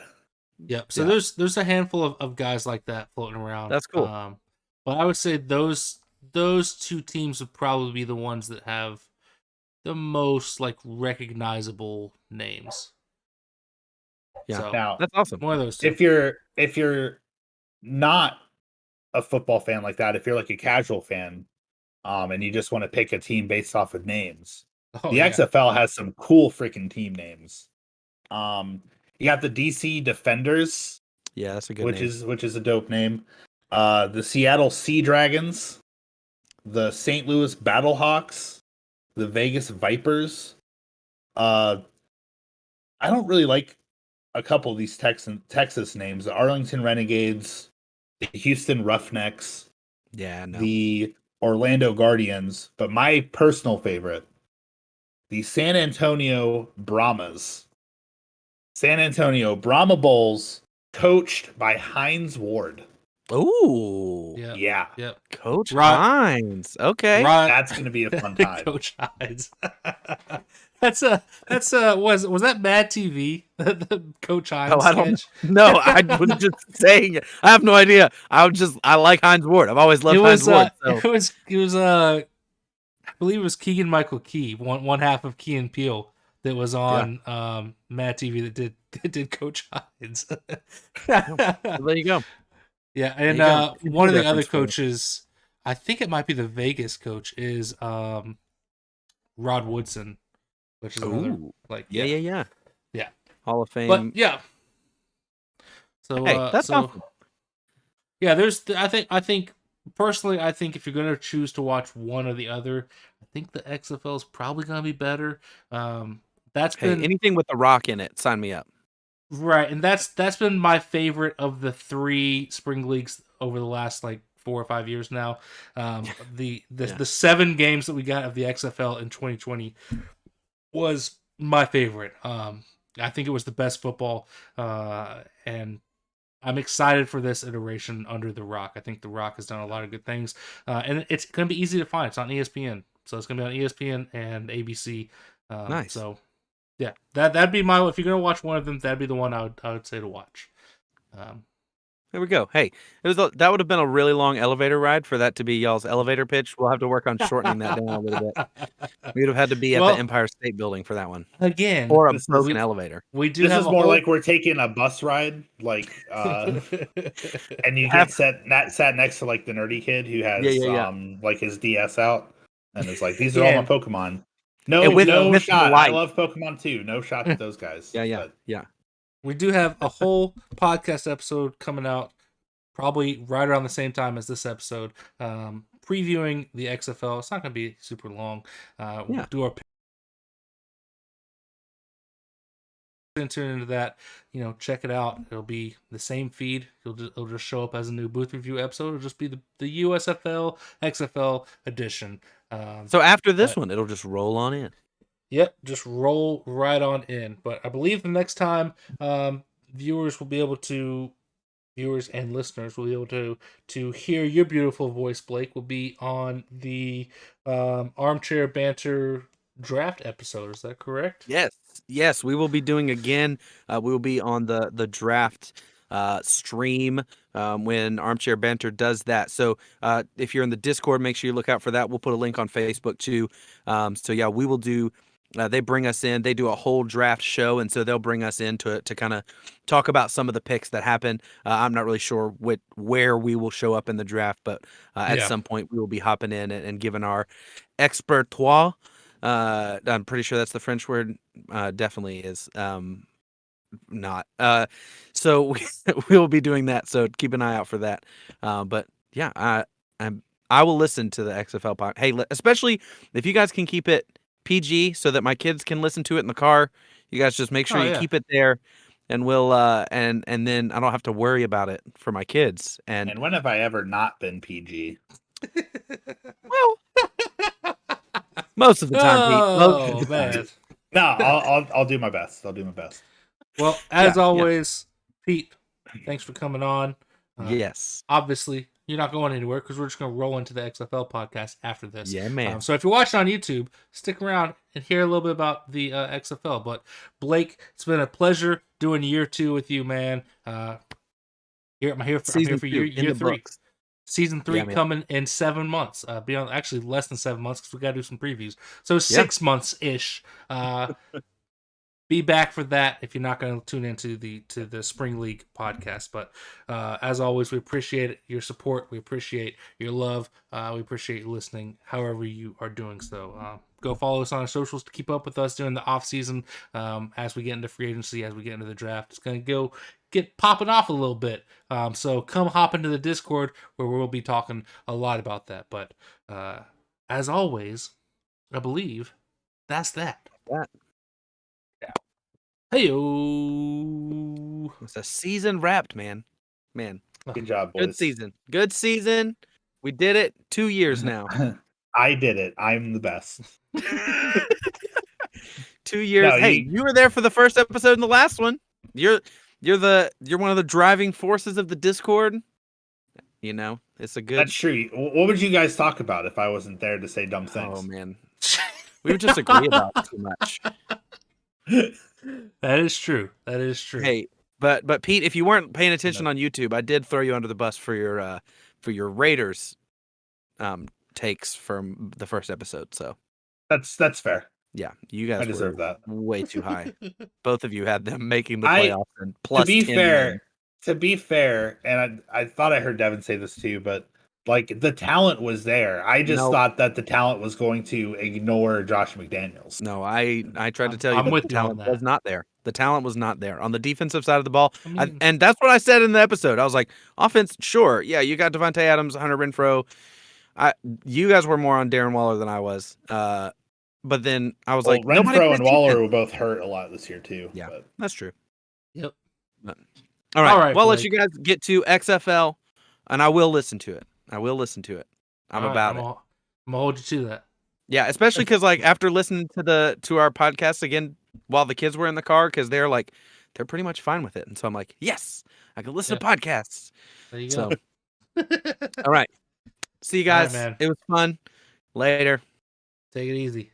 See, like, All right. Let's just jump over into XFL. can I get your Yes. OBS you Ninja so I can. can look at you? Yep, you can indeed. Because that was hard. Like, Not be able to see anything. yeah, Yeah. I have the stream up, but it's so far behind. Like, Blake is still there. Yeah, it's YouTube is like it's like 30 seconds back, I believe. Yeah, It's weird. probably because the rules are stricter, and they're like, if something happens before, I don't know. I think there's a way of cutting that down, but you have to like go through a verification process, which involves having X amount of subs, I Hey. believe. Ooh, Not quite done yet. Oh, jerky! All right. Let me pull up some XFL stuff over Is it too here. salty? Or saltier than normal?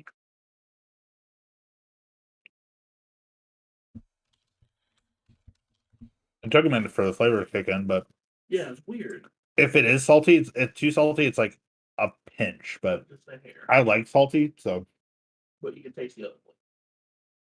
I can tell it's supposed to be spicy of some kind. The mild, yeah. Alright, maybe I shouldn't have thrown away all that dry rub.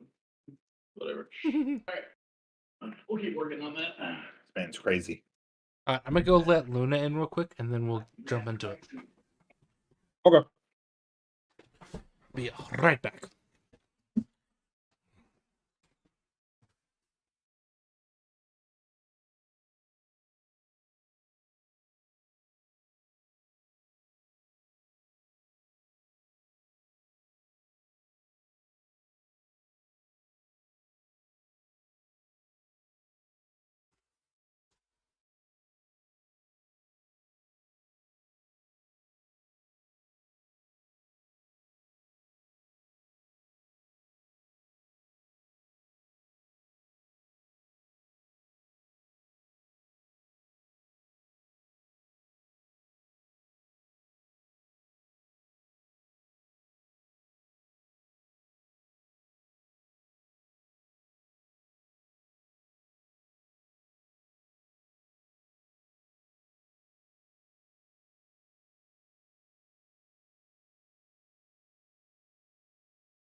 All right, I'm back. I'm back. I'm back. I don't really have any. Well, I do have the intro music. I'll kick the intro music in. It's gonna be a little bit different, but yeah. All right, let's do it to it, man. Are you ready? Yeah, I'm just moving some stuff around, but Okay, should be good.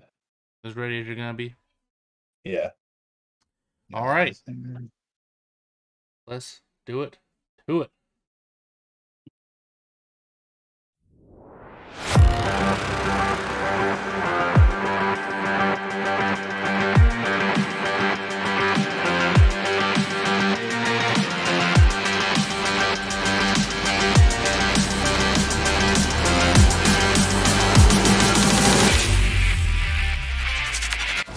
What's going on, everybody? We're back for season 2 of the Spring League edition of Booth Review. This year, we're going to be covering both the USFL and the XFL. The XFL kicks off this weekend, jumping right into it after the Super Bowl. As always, I'm your host, Devin Primrose, joined by my good buddy, the Sultan of Spice himself, Mr. Peter Strauss. What's going on, man? Not much, just riding off that KC Super Bowl win, but we have already recorded that episode and we are moving on. Yeah, man. Yeah, we're jumping into the XFL, which is something that we haven't covered on this podcast because it hasn't been around. I guess this is technically like iteration number 3, because you had the one way back in the day started by Vince McMahon. Then he brought it back in 2020, and that kind of fell apart because COVID ruined everything.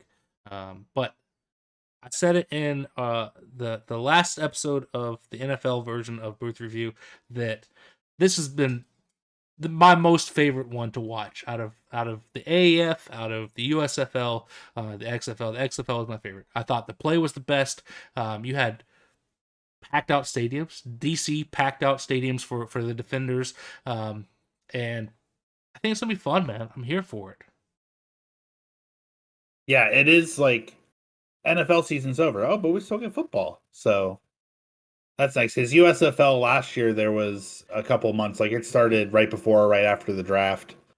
So we had some time there, but this is like we'll still get some football this weekend. So, and hopefully we get some great games. I like the lineup of the games so far. I think we will. And if you don't know where to find them, you can find them on the ESPN networks.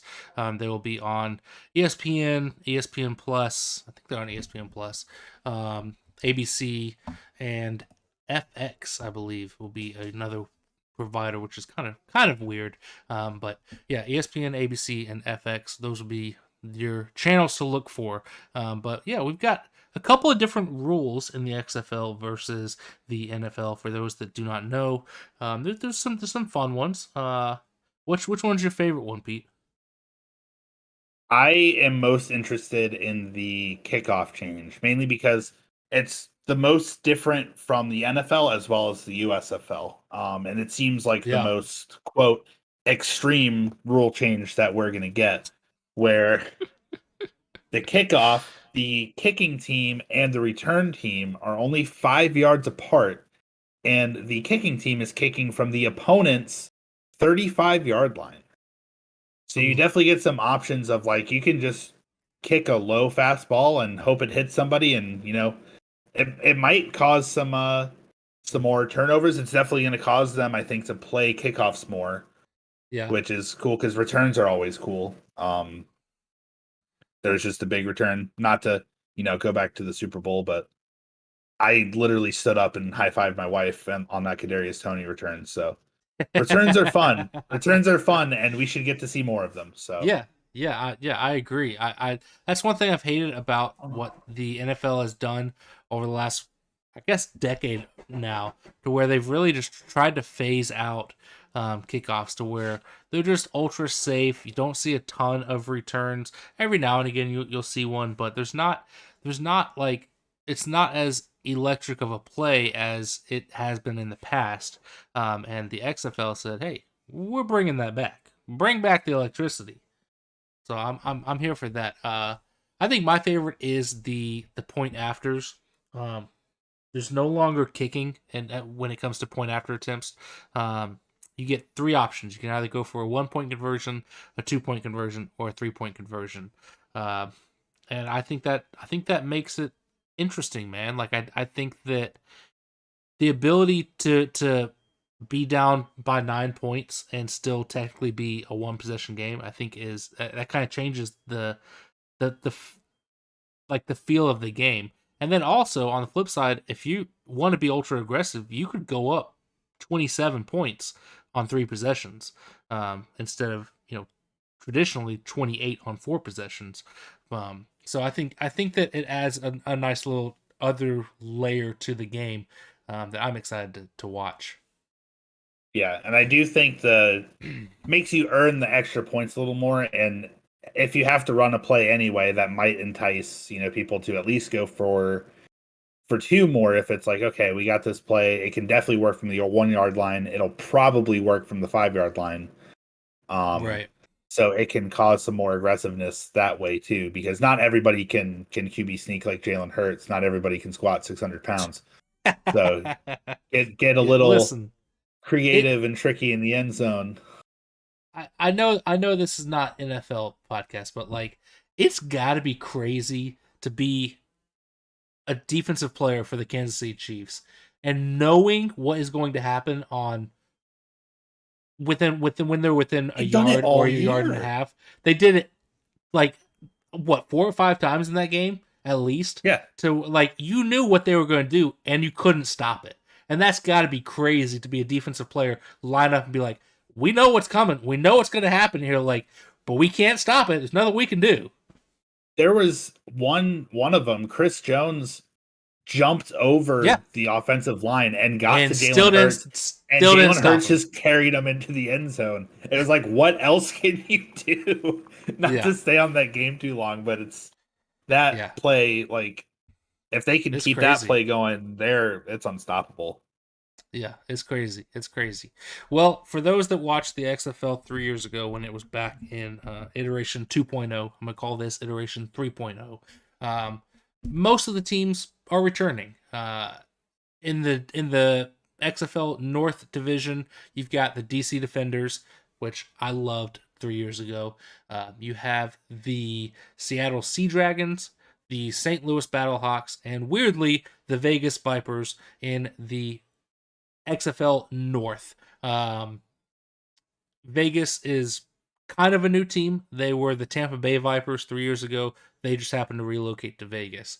In the South Division, you have the Arlington Renegades, which were called the Dallas Renegades 3 years ago. The Houston Roughnecks, which were probably my favorite. That was PJ Walker going off and having, a fantastic season with them. And then you have the Orlando Guardians, which moved from New York down to Orlando.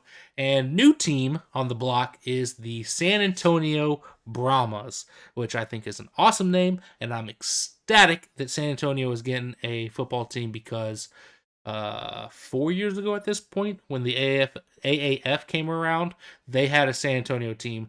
And that city loved that team. And they packed out that stadium, made a lot of noise. So I'm excited to see a Brahmas home game and see what that crowd looks like.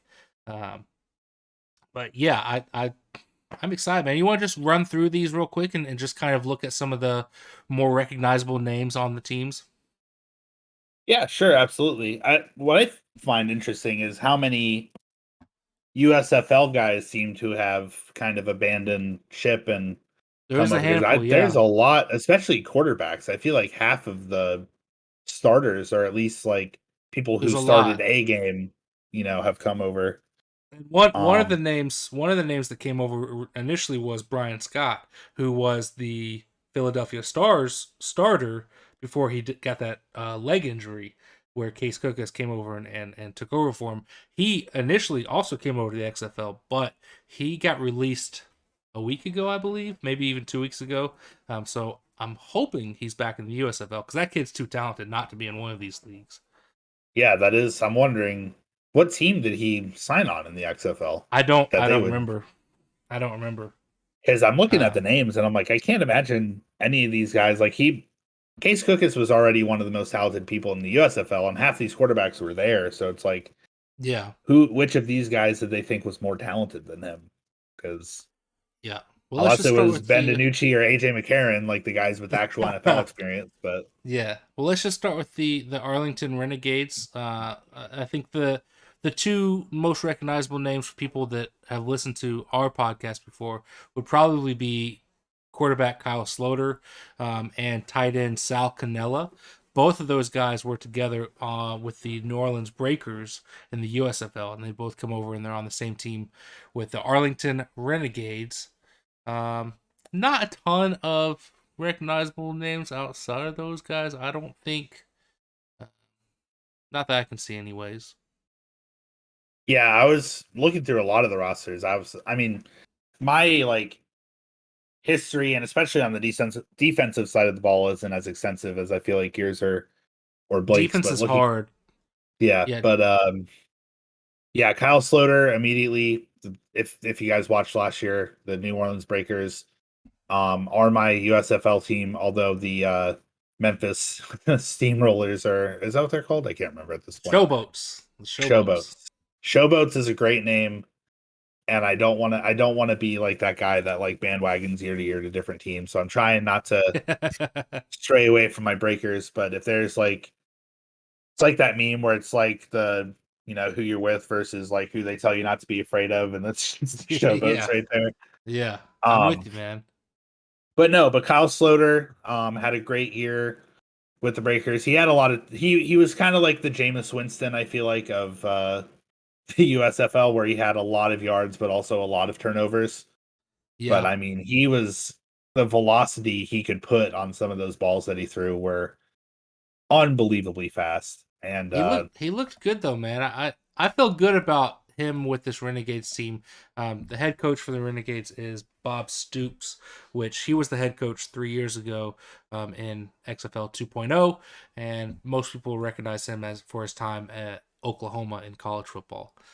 So I think he'll be a good fit. yeah, and having a familiar target as a tight end too Definitely, always yes, helps. So for sure.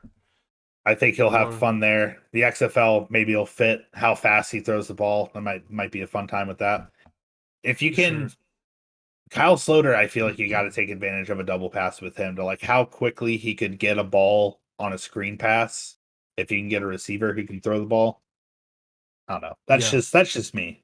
But yeah, I'm with you. I'm with you, man. Looking at the DC defenders, a couple recognizable names. Jordan Teamu has very little NFL experience, but he's floated around the spring leagues. 3 years ago, he was with the St. Louis Battlehawks. He was with the Bandits in the Tampa Bay USFL. Bandits, who are no longer a team. Yes. Yep. And he's solid. I do wonder if he's going to be the starter all season for them, because Derek King's not bad and Eric Dungy is decent. Dungy was also an XFL 2.0.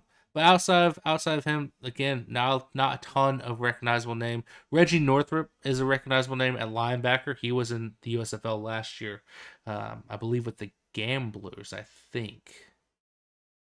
I believe. But yeah, DC. I don't know how I feel about this team they have currently. That was my team of choice 3 years ago. They were a lot of fun, but I don't know how I feel about them currently. Yeah, Teamu, by the end of the year at the USFL, I was kind of sold on him. Like, I think even when we talked about awards, because like you knew the awards and I didn't, and I kind of just took Offensive Player of the Year to just give Teamu a shout out because by the end of the year, he was leading or in second place in a lot of categories on a team that was Yeah, bad.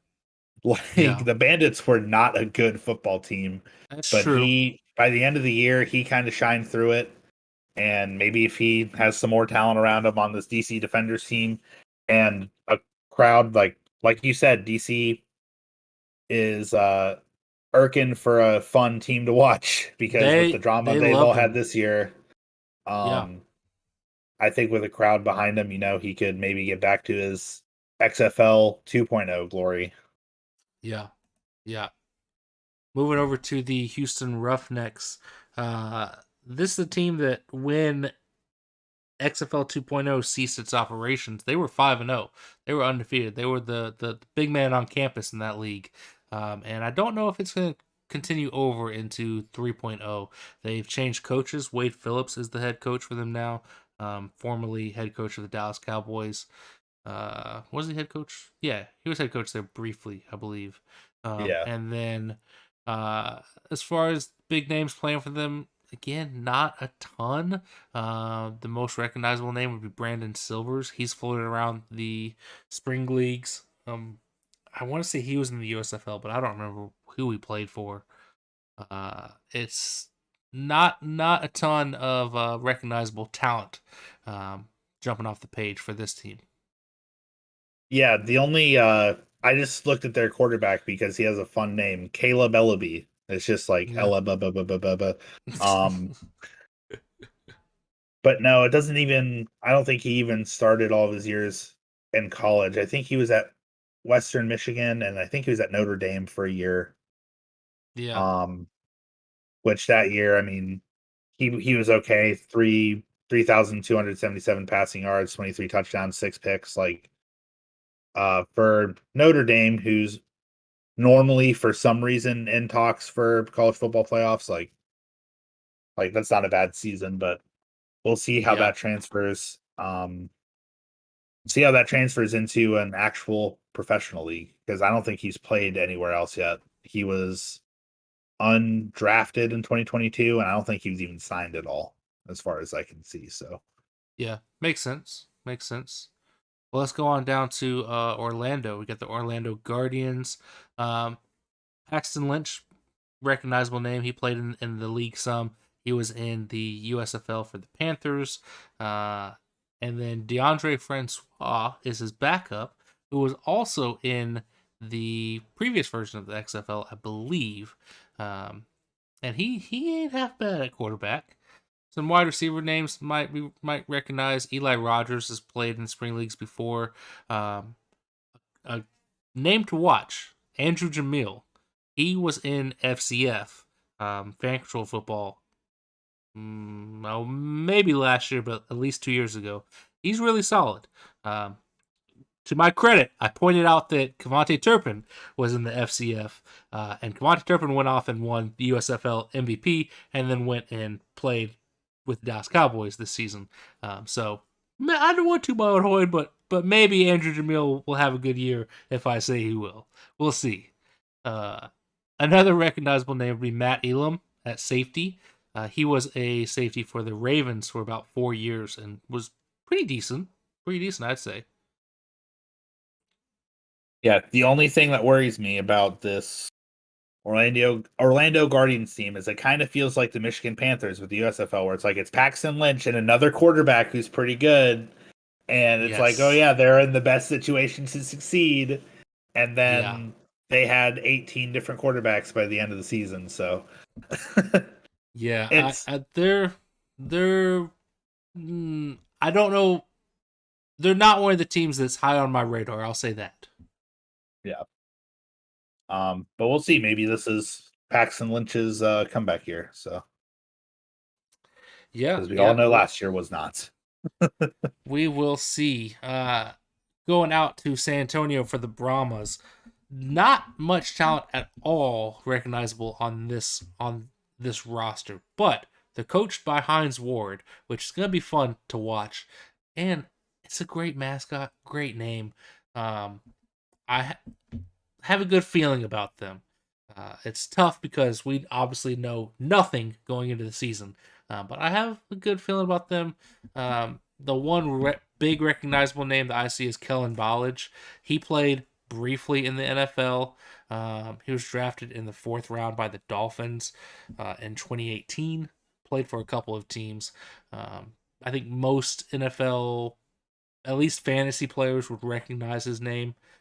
But outside of that, it's kind of slim pickings outside of that on this roster. Yeah, I was looking at the QB for them. It looks like at the top of their list is a guy named Jack Cohn, who I might have been wrong. Ellaby, I think, just played at Western Michigan because Jack Cohn played at Notre Dame. Although I'm looking on ESPN and I don't see any stats for him. He was unsigned, or he was signed free agent undrafted with the Colts, but I think he was only on the practice squad. Yeah. In college at Notre Dame, in 2021, he went 11-2, 65.5% completion percentage, just over 3,000 yards, 25 touchdowns, 7 picks. That ain't bad for playing for Notre Dame. This is just only showing his NFL then, I guess. Yeah. He signed with the Colts as an undrafted free agent after the draft last year, but was waived in the preseason.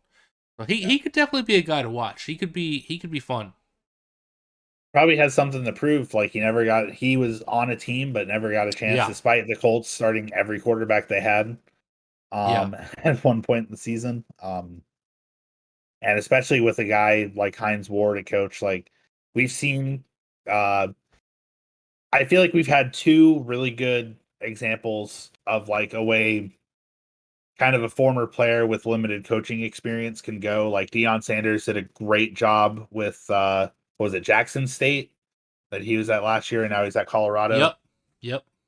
And then the opposite, obviously, Jeff Saturday with the Colts, not a good one. Yeah. But I think Hines Ward, I don't know what it is, just something about him is like, that's going to be fun. That's going to be the energy. San Antonio's about to have a good time. The Brahmas might be my team this year for the XFL. because I didn't really have one a few years ago. So we'll see. Yeah, I think there'll be a lot of fun. Going out to Seattle, we've got quarterback Ben DiNucci. I think a lot of people will recognize his name from his brief stint with the Dallas Cowboys in a backup role there. I don't know how I feel about him. I mean, the fact that he has NFL talent or NFL, I say NFL talent, but NFL playing time, uh, probably bodes well to playing in a spring league. I feel like you're probably one step up on most guys, and everybody should recognize this guy's name. Josh Gordon is playing wide receiver. Yes, the same Josh Gordon that got suspended for I believe a whole season from the NFL for smoking the weed. He is making his way around the spring league. I feel like he hasn't been super successful in the spring leagues, which is unfortunate because he was killer for that first year in the NFL. But we'll see. See what happens. He was on the Chiefs the last couple years, like on and Yep. off the roster, and then I think he just missed out on a Super Bowl ring because he was on our practice squad, and I think we waived him before. I don't remember how early in the season it was, but I don't think he was still on the practice squad Yeah, by the he's time the definitely season ended. So tried making an NFL comeback multiple times because he was with the Chiefs. The Patriots signed him there for a minute. Obviously was with the Browns back when he got the initial suspension. And like I say, he's floated around I think every spring league at this point. So we'll see. We'll see what happens. I mean, it is fitting that he's on a team in the state where his favorite yeah. activity is legal. So No, yeah. It kind of worked out for him to be up in Seattle, I guess. Well, let's go out to St. Louis for the St. Louis Battlehawks. This is a team that also was having a pretty good run 3 years ago before everything got shut down. The biggest name, AJ McCarron, was the he had a great college career for Alabama. Went into the NFL, played a little bit around the NFL. He's an older guy though. He's 32, still trying to keep it going in the spring league. I do wonder how long that's gonna last. I don't know. I don't know how good he's going to be. Um, not a ton of other big names. Again, I'm going to point to a player that you should watch, and that's Austin Prowell. That's another guy that was in FCF that looked very good as a wide receiver. So maybe I'll go 2 for 2 with Andrew Jamil and Austin Prowell picking those guys. yeah, seems like AJ McCarron just missed the when Alabama quarterbacks started to get good because obviously Jalen Hurts was there for a little bit before Oklahoma. Tua, I know we argue about this. I'm not ready to call elite, but he is at least good whenever his head's off the ground.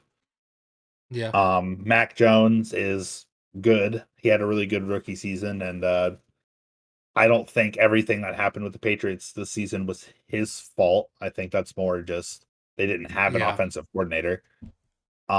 And so AJ McCarron is just kind of just missed that era of Alabama finally having great NFL tier quarterbacks, but Definitely. he might see this as a last chance, and might have a fire under him. And St. Louis is a good football town, and Battlehawks is a great name. I feel like they're going to have a lot of good fans. And again, I feel like especially in a spring league, when you don't expect there to be a huge crowd, that first few games if you can get those guys behind you and have that energy throughout the season, I feel like that's big. So we'll see if he can do it. And finishing off with the Vegas Vipers. This is probably going to be my team to watch in the North. It's really weird that Vegas is in the North, but that's just how it shakes out. They, I think, have probably the most talent on paper that it looks like, and they've also got Rod Woodson as their head coach. I think that's going to be an interesting thing to watch. But they have Brett Hundley, who was a backup in the NFL, played behind some decent quarterbacks, and Luis Perez, who was with who was he with last year? The Generals? He was on the Is that correct? Generals with Yeah. they were like the duo kind of quarterback. Was Yep. it Johnson? I think was his last name. Oh man, you're gonna make me look it up. I don't remember. Who I Yeah, think he was was with the what I think he was the better quarterback of the two, but um it still yes, worked for them. DeAndre Johnson. DeAndre Yeah, Johnson, yeah. yeah. The Generals were a lot of fun. Luis Perez was solid. I mean, I think Perez was the better passer, but DeAndre Johnson was more electric of a playmaker. And it was weird seeing them operate in a two quarterback system, but they made it work. Perez has had success in other spring leagues. He was in the AAF. He was in the 2.0 iteration of XFL. He's been around for a minute. I think he's got like a level of talent that I think is probably just below NFL talent. Like he's very good, but not good enough to be like really even a stable NFL backup. But I think he'll have a lot of fun in this league, especially given the talent level of his receiving core. He has Geronimo Allison, who made some noise with the Packers, went over to the Lions, then kind of fizzled out, as most players do when they go to Detroit. And then, although not anymore, the tides are turning.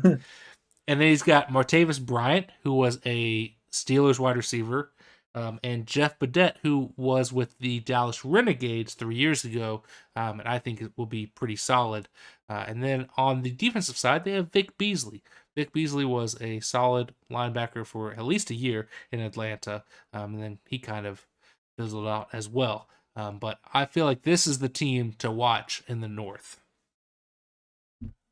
Yeah, I am interested to see if especially Luis Perez, watching him in the USFL last year, because it did seem like towards the end they were favoring DeAndre Johnson more as he developed as a passer.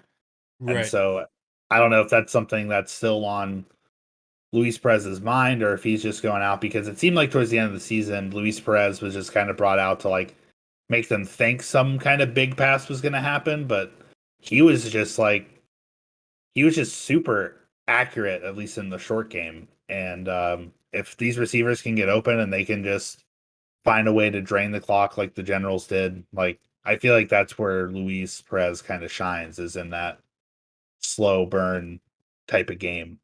And we'll see if that's what they want to do with the receivers that they have, because like, they might just bring, you said Brent Huntley, might just bring him in instead to do some wild stuff.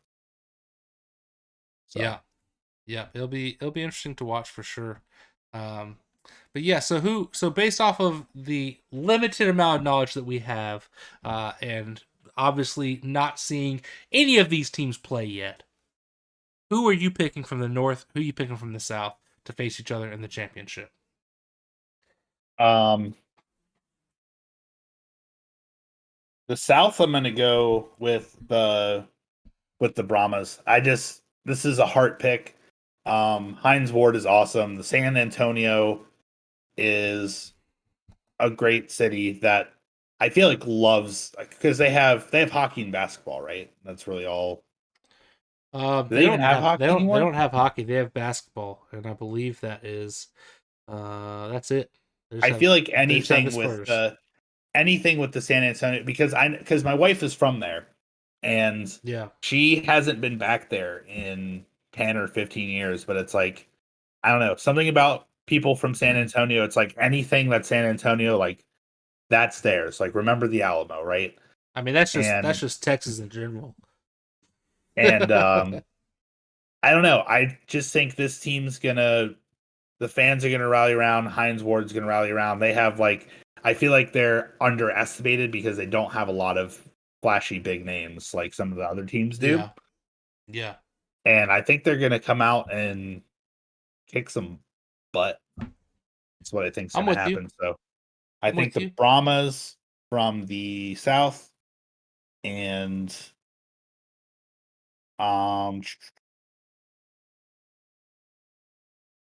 think I'm going to go with the Sea Dragons. I liked what I saw from Ben DiNucci. I liked what I saw from Ben DiNucci when he was with the Cowboys, the very limited time he got to play, like as a third string. He wasn't obviously like Right. Brock Purdy backup level, but he was decent. And Josh Gordon, if he's not too high, is a great weapon to have. Could possibly be like one of the top 5 receivers in this league, if not the best one, Yeah. despite his age. And that's just what my heart is telling me, because like I saw Teamu last year, and as much as like I feel like he did get better, I just don't know if he's going to be like still at that level. AJ McCarron is a little old. The Vipers, I feel like are a trap. Ooh. So, Interesting. Interesting, because I'm with you. I'm picking the Brahmas as well in the South. Like similarly to you, I have a good feeling about them. I don't know what it is. I just feel like they're going to be a fun team to follow, and hopefully, 3 weeks into it, they're not 0-3 and looking terrible. Because I want to root for this team. I love everything about it. I love the city. I love the logo, the mascot. I love the coaching decision of hiring Hines Ward as the coach. I think it's going to be a ton of fun. So I'm with you. I'm also picking the Brahmas in the South. I'm going Vegas in the North, though, man. I just feel like there's so much talent there. And again, I like the coaching hire of Rod Woodson. I think that could be a really fun team as well. So I'm picking Vegas, San Antonio for my championship game. And I don't know who I'm picking to win. I definitely don't blame you. Like the Vipers do have a lot of talent, and I don't know if it's just like we got burned thinking a Vegas team was going to be good in the NFL season, and that is true. So we also got burned. We also got burned last year thinking the Panthers were going to be a lot better than they were. The Michigan Panthers would be a lot better than they were because of the head coach and quarterback room. I'm weary of the teams that look the most stacked. Like fair. the Sea Dragons have big names, but they're names that are also like I feel like people think are washed. Yeah. And like they might have something more to prove of like we're getting up there. Let's get this in. Let's prove ourselves. Yeah, and to your point, I talk about the talent level on paper of this Vegas Vipers team, but like if those guys are as talented as I think they will be in a spring league, you would think they would still be on an NFL roster, which they're not. So that's a good point. That's a good point. Who you got winning it? Let it be the Brahmas. Just do it. I'm with you. I don't know if they're still writing the script for the XFL, but just do it. I'm with you. I would love to see the Brahmas win. So I'm picking them as well. Let's do it. As much as I don't like when we agree on the show, it just feels like picking anyone else just feels wrong. Yeah. Yeah. I don't know why, but well, let's hit these games real quick and make some picks. And for the first time in the XFL edition of the podcast, I say let's get picky with it, man. Am I supposed to do one, or are you playing a thing? I was not playing the music. I was fully expecting some form of it from you, but that's okay. That's okay. I'll give you a pass for week 1, but just know, moving forward, I'm expecting something. Man, I thought the pressure was going to be off. I can't let you off that easy, man. Well, I'll na na na na na na na na na na na na getting picky with it. Devin wrote a whole sound for this, but we're not using it because he wants to torture me. Yeah. Oh man. Starting us off in week 1. Saturday, February 18th at 3 p.m. over on ABC. We have the Vegas Vipers traveling down to Arlington to face the Arlington Renegades at Choctaw Stadium, which is the old ballpark in Arlington, the old ballpark where the Texas Rangers played. It's now Choctaw Stadium, and it's being converted to a football field of sorts. Gotta go Vegas in this one, man. I feel like they're the more talented team on paper. I like this Arlington team. I think this is actually a really good game to kick it off because I think it'll be a lot of fun. I'm hopeful it's a lot of fun. It'd be really bad to start off the season with a dud when presumably you'll have all these eyes on the product, especially being on ABC. But hopefully it's a good one. I've got Vegas. Who you got, man?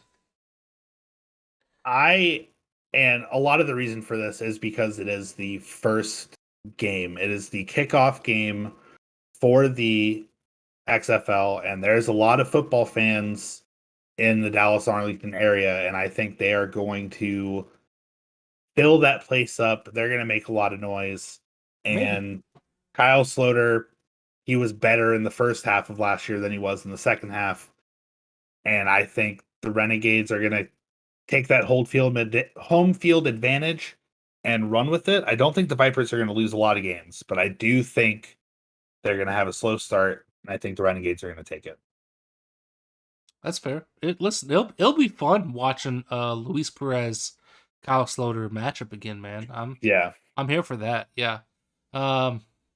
Yeah, I actually making that pick, I forgot that Kyle Sloter was the quarterback for the Renegades, even though we literally just talked about it 15 minutes ago. But yeah, I'm hopeful it's a fun game. I don't know if the fans will pack out that stadium. 3 years ago, Dallas did not do a good job of coming out there for the XFL. So we'll see what happens in 3.0 versus 2.0, but I don't know, man. I'm hopeful. Hopefully, because I know that for whatever reason, this was a major complaint last year with the USFL. People always wanted to complain about, well, there's nobody in the seats there. I get that, but I'm hopeful that that doesn't. People watched the whole NFL season with nobody in the stands, though. We still watched the NFL when COVID watched happened. it. It's this. There's still a product on the field. Watch the product. Don't pay attention to how many people are in the stands. But yeah, I'm hopeful that that stadium doesn't look too empty on TV, but we'll see. We'll see. Moving on to Houston on Saturday night at 8:30 over on ESPN and FX. We got the Orlando Guardians heading out to Houston to take on the Roughnecks. Hopefully this Roughnecks team is as good as 3 years ago, because man, was that team fun to watch with PJ Walker. But PJ Walker ain't there no more. It's a new era in Houston, and the Guardians are looking to make a statement in week 1. I think I'm going to pick, the Roughnecks in this one to get it done. I don't love that pick. This is tough to pick, knowing very little about these teams. But I think I'm going to pick the Roughnecks just because I like the idea of that team more. Who you got, man? See, I'm the opposite, because with the USFL, I don't trust Houston to win football games. Oh yeah, that's fair. So I'm going to go with the Orlando Guardians. And not just that, but the experience, and I know it didn't work necessarily for him in the USFL, but Paxton Lynch having that experience versus Caleb Ellaby, who, I mean, basically has taken a year off from football because he didn't play after he was drafted, or play after his first year of college was over. I think that experience will make enough of a difference here for, I don't think it'll be like a blowout, but I just think when it comes down to the fourth quarter, who's going to get the job done, who's going to not turn the ball over at the end of the game.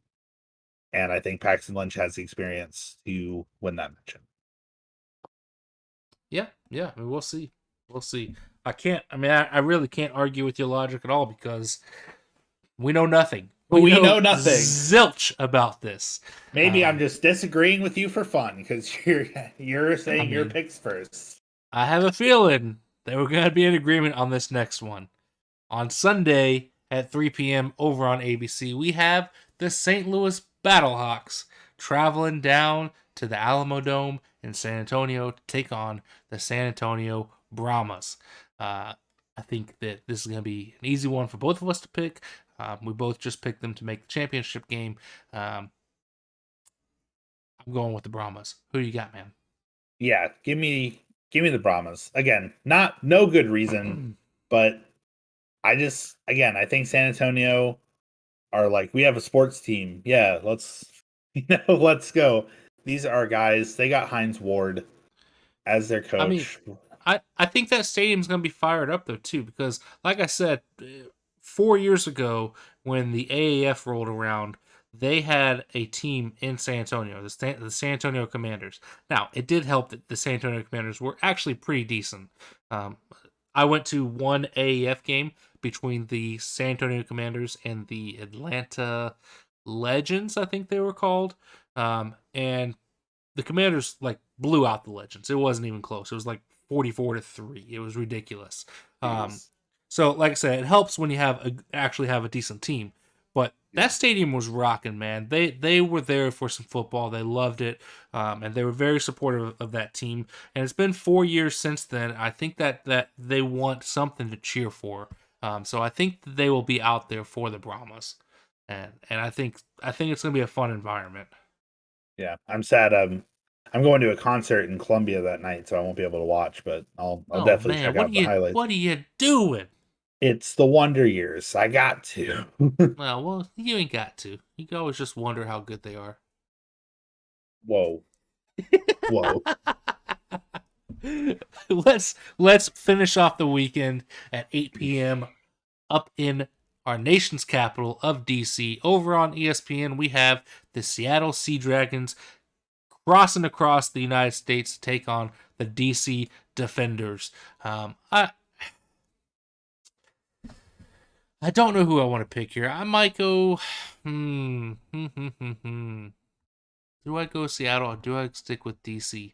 You know what? I'm gonna pick DC in this one, mainly because I think you're probably going to take Seattle, and it helps out when we disagree. But also, I like the idea of this DC team. DC was my initial pick for my team 3 years ago.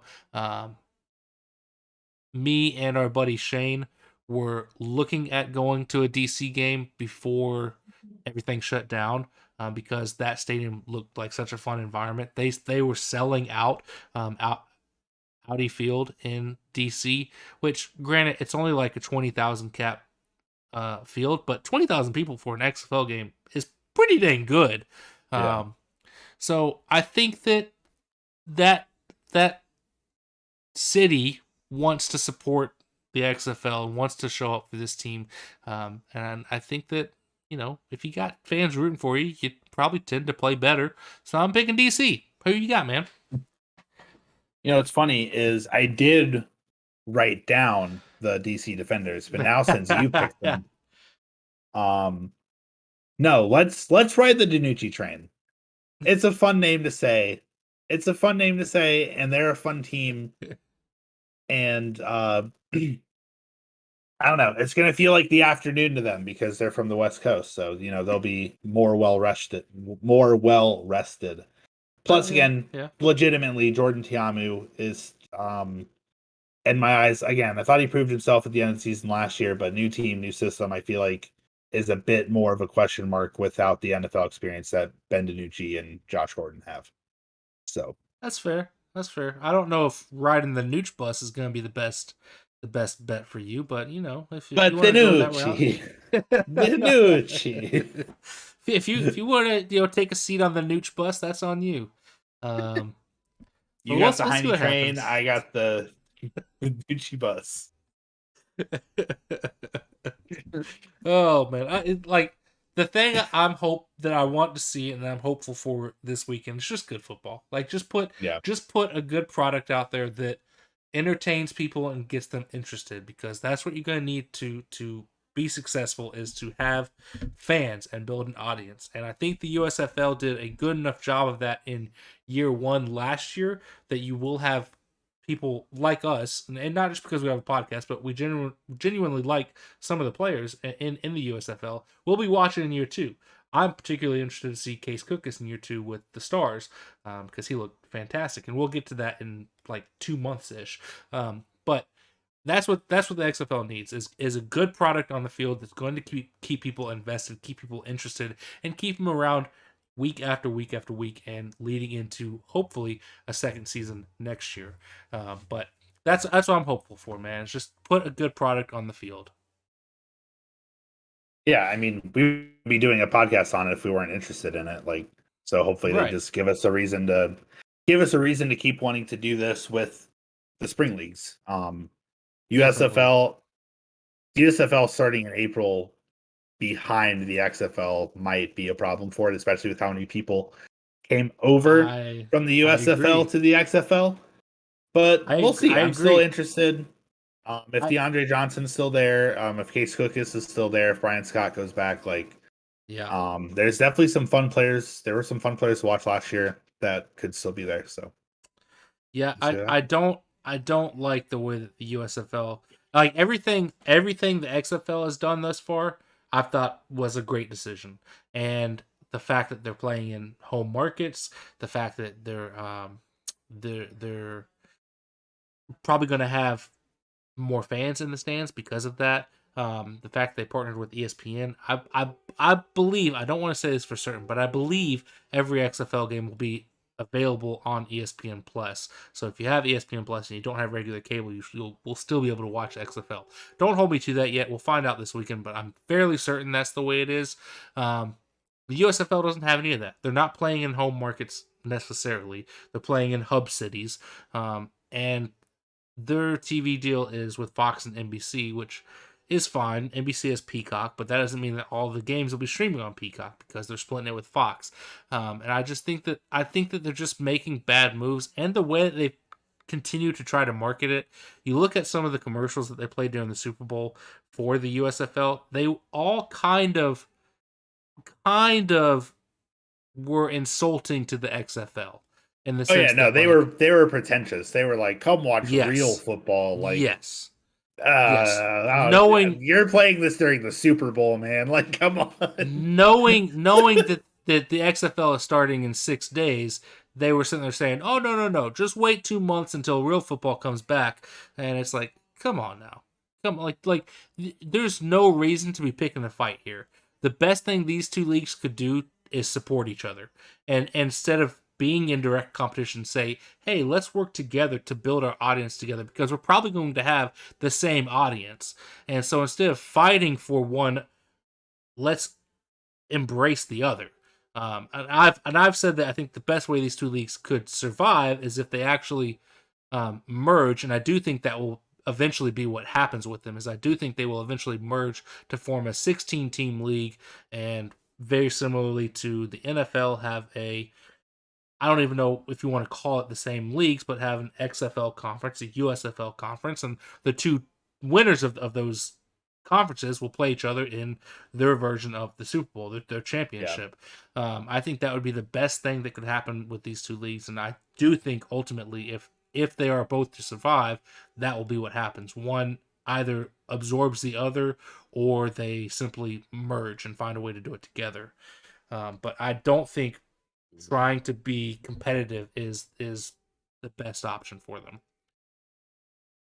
Yeah, no, I think you just I feel like I've learned a lot about trash talking this year, like between fantasy football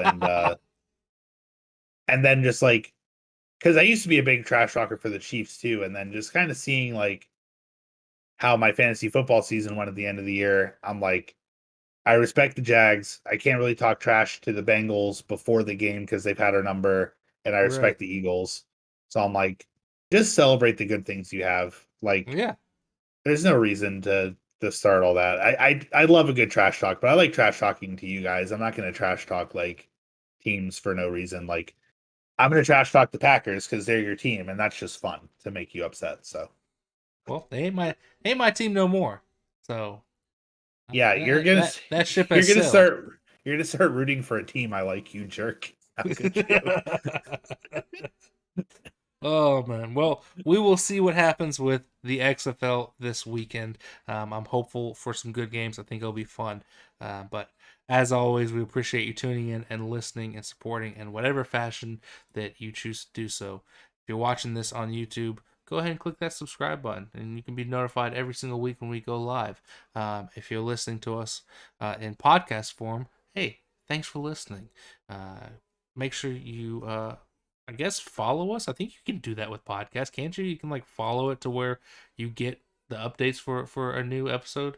Yeah, I get a notification anytime like I follow Booth Review. Anytime Yeah, a new episode of Booth Review comes out, it pops up at the top of my list with a little blue yeah. dot next to it, like, I hey idiot, there's a new episode, listen to it. I feel like as a podcaster, I should know these things, but Well, you know, how many podcasts are you listening to though? I listen to a decent amount. And that's primarily what I listen to On when I'm on the Spotify? road for work. Yeah, yeah, on Spotify. Yeah, they I don't know what they're to tell you, all man. they're all up there. So I'm assuming I follow them. But yeah, if there's a way for you to follow us on your given podcast platform, hey, please do it. We'll be much appreciative. But come hang out with us on our social medias. The most important one probably being Discord. That's where we're the most active. However, I believe Pete is going to get us going with some Tic Tacs. I believe that's the plan. Is that correct? With some Tic Tacs. Yeah. I'm gonna work on it. I need to figure out how to actually clip from YouTube, but I think I can download YouTube videos and just go through it and edit it from there. So Okay. that will be Well, that'll be yeah. something I figure out. If I can assist in any way with getting you the video footage, then I will. But yeah. I believe that's everything. So as always, I think that's that. Ciao. Ooh. It definitely went longer than I anticipated it going. This is what, like 45 to an hour, somewhere in there? Yeah, somewhere in that. Which is, For the I mean, XFL at least. that's the sweet spot, and I think that episodes going At forward, least for a preview where we don't yeah, know anything really about what we're talking about. yeah, it'll be fine. It'll be fine. We'll make it work.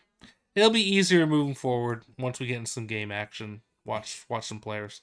So Yeah, we'll I'm see. definitely gonna watch the Saturday games. Sunday I'll be in Columbia, but Yeah, I'll probably be splitting my time between watching um the games and watching the All Star event on the Disc Golf Network. all right, yeah, that's already this weekend. Shit's moving Yep. fast. Yep. And Sunday night we're supposed to be doing a draft of the I guess we can change it for the Disc Golf Fantasy League. We can Yeah, change it to because whenever. yeah, if everyone else in school is moving it, because Well, so I've got two guys that have already joined that are in the Dark Ace group that I'm in on Facebook. No idea who the guys are. I just posted and was like, hey, if anyone wants to join, I'm running this league. But I've got two guys that join. I've got another guy that is supposed to be joining. And then if Dalen joins, then that'll be 6. I would like to get to 8, but 6 is fine as well. yeah, Um, I mean, for a platform like for something like yeah, disc golf, where it's like you don't really think like fantasy sports, take what you can get. yeah, yeah. But yeah. I mean, we'll I guess adjust it if we need to. I don't know. I'll try and figure out people, or we could move it to earlier in the day. Whatever works. I don't know. We'll figure it out. Yeah. I'll see what we can do. But all right, man. Well, I will catch you later, homie. Let me get these edited down and get them uploaded. Sounds fantastic.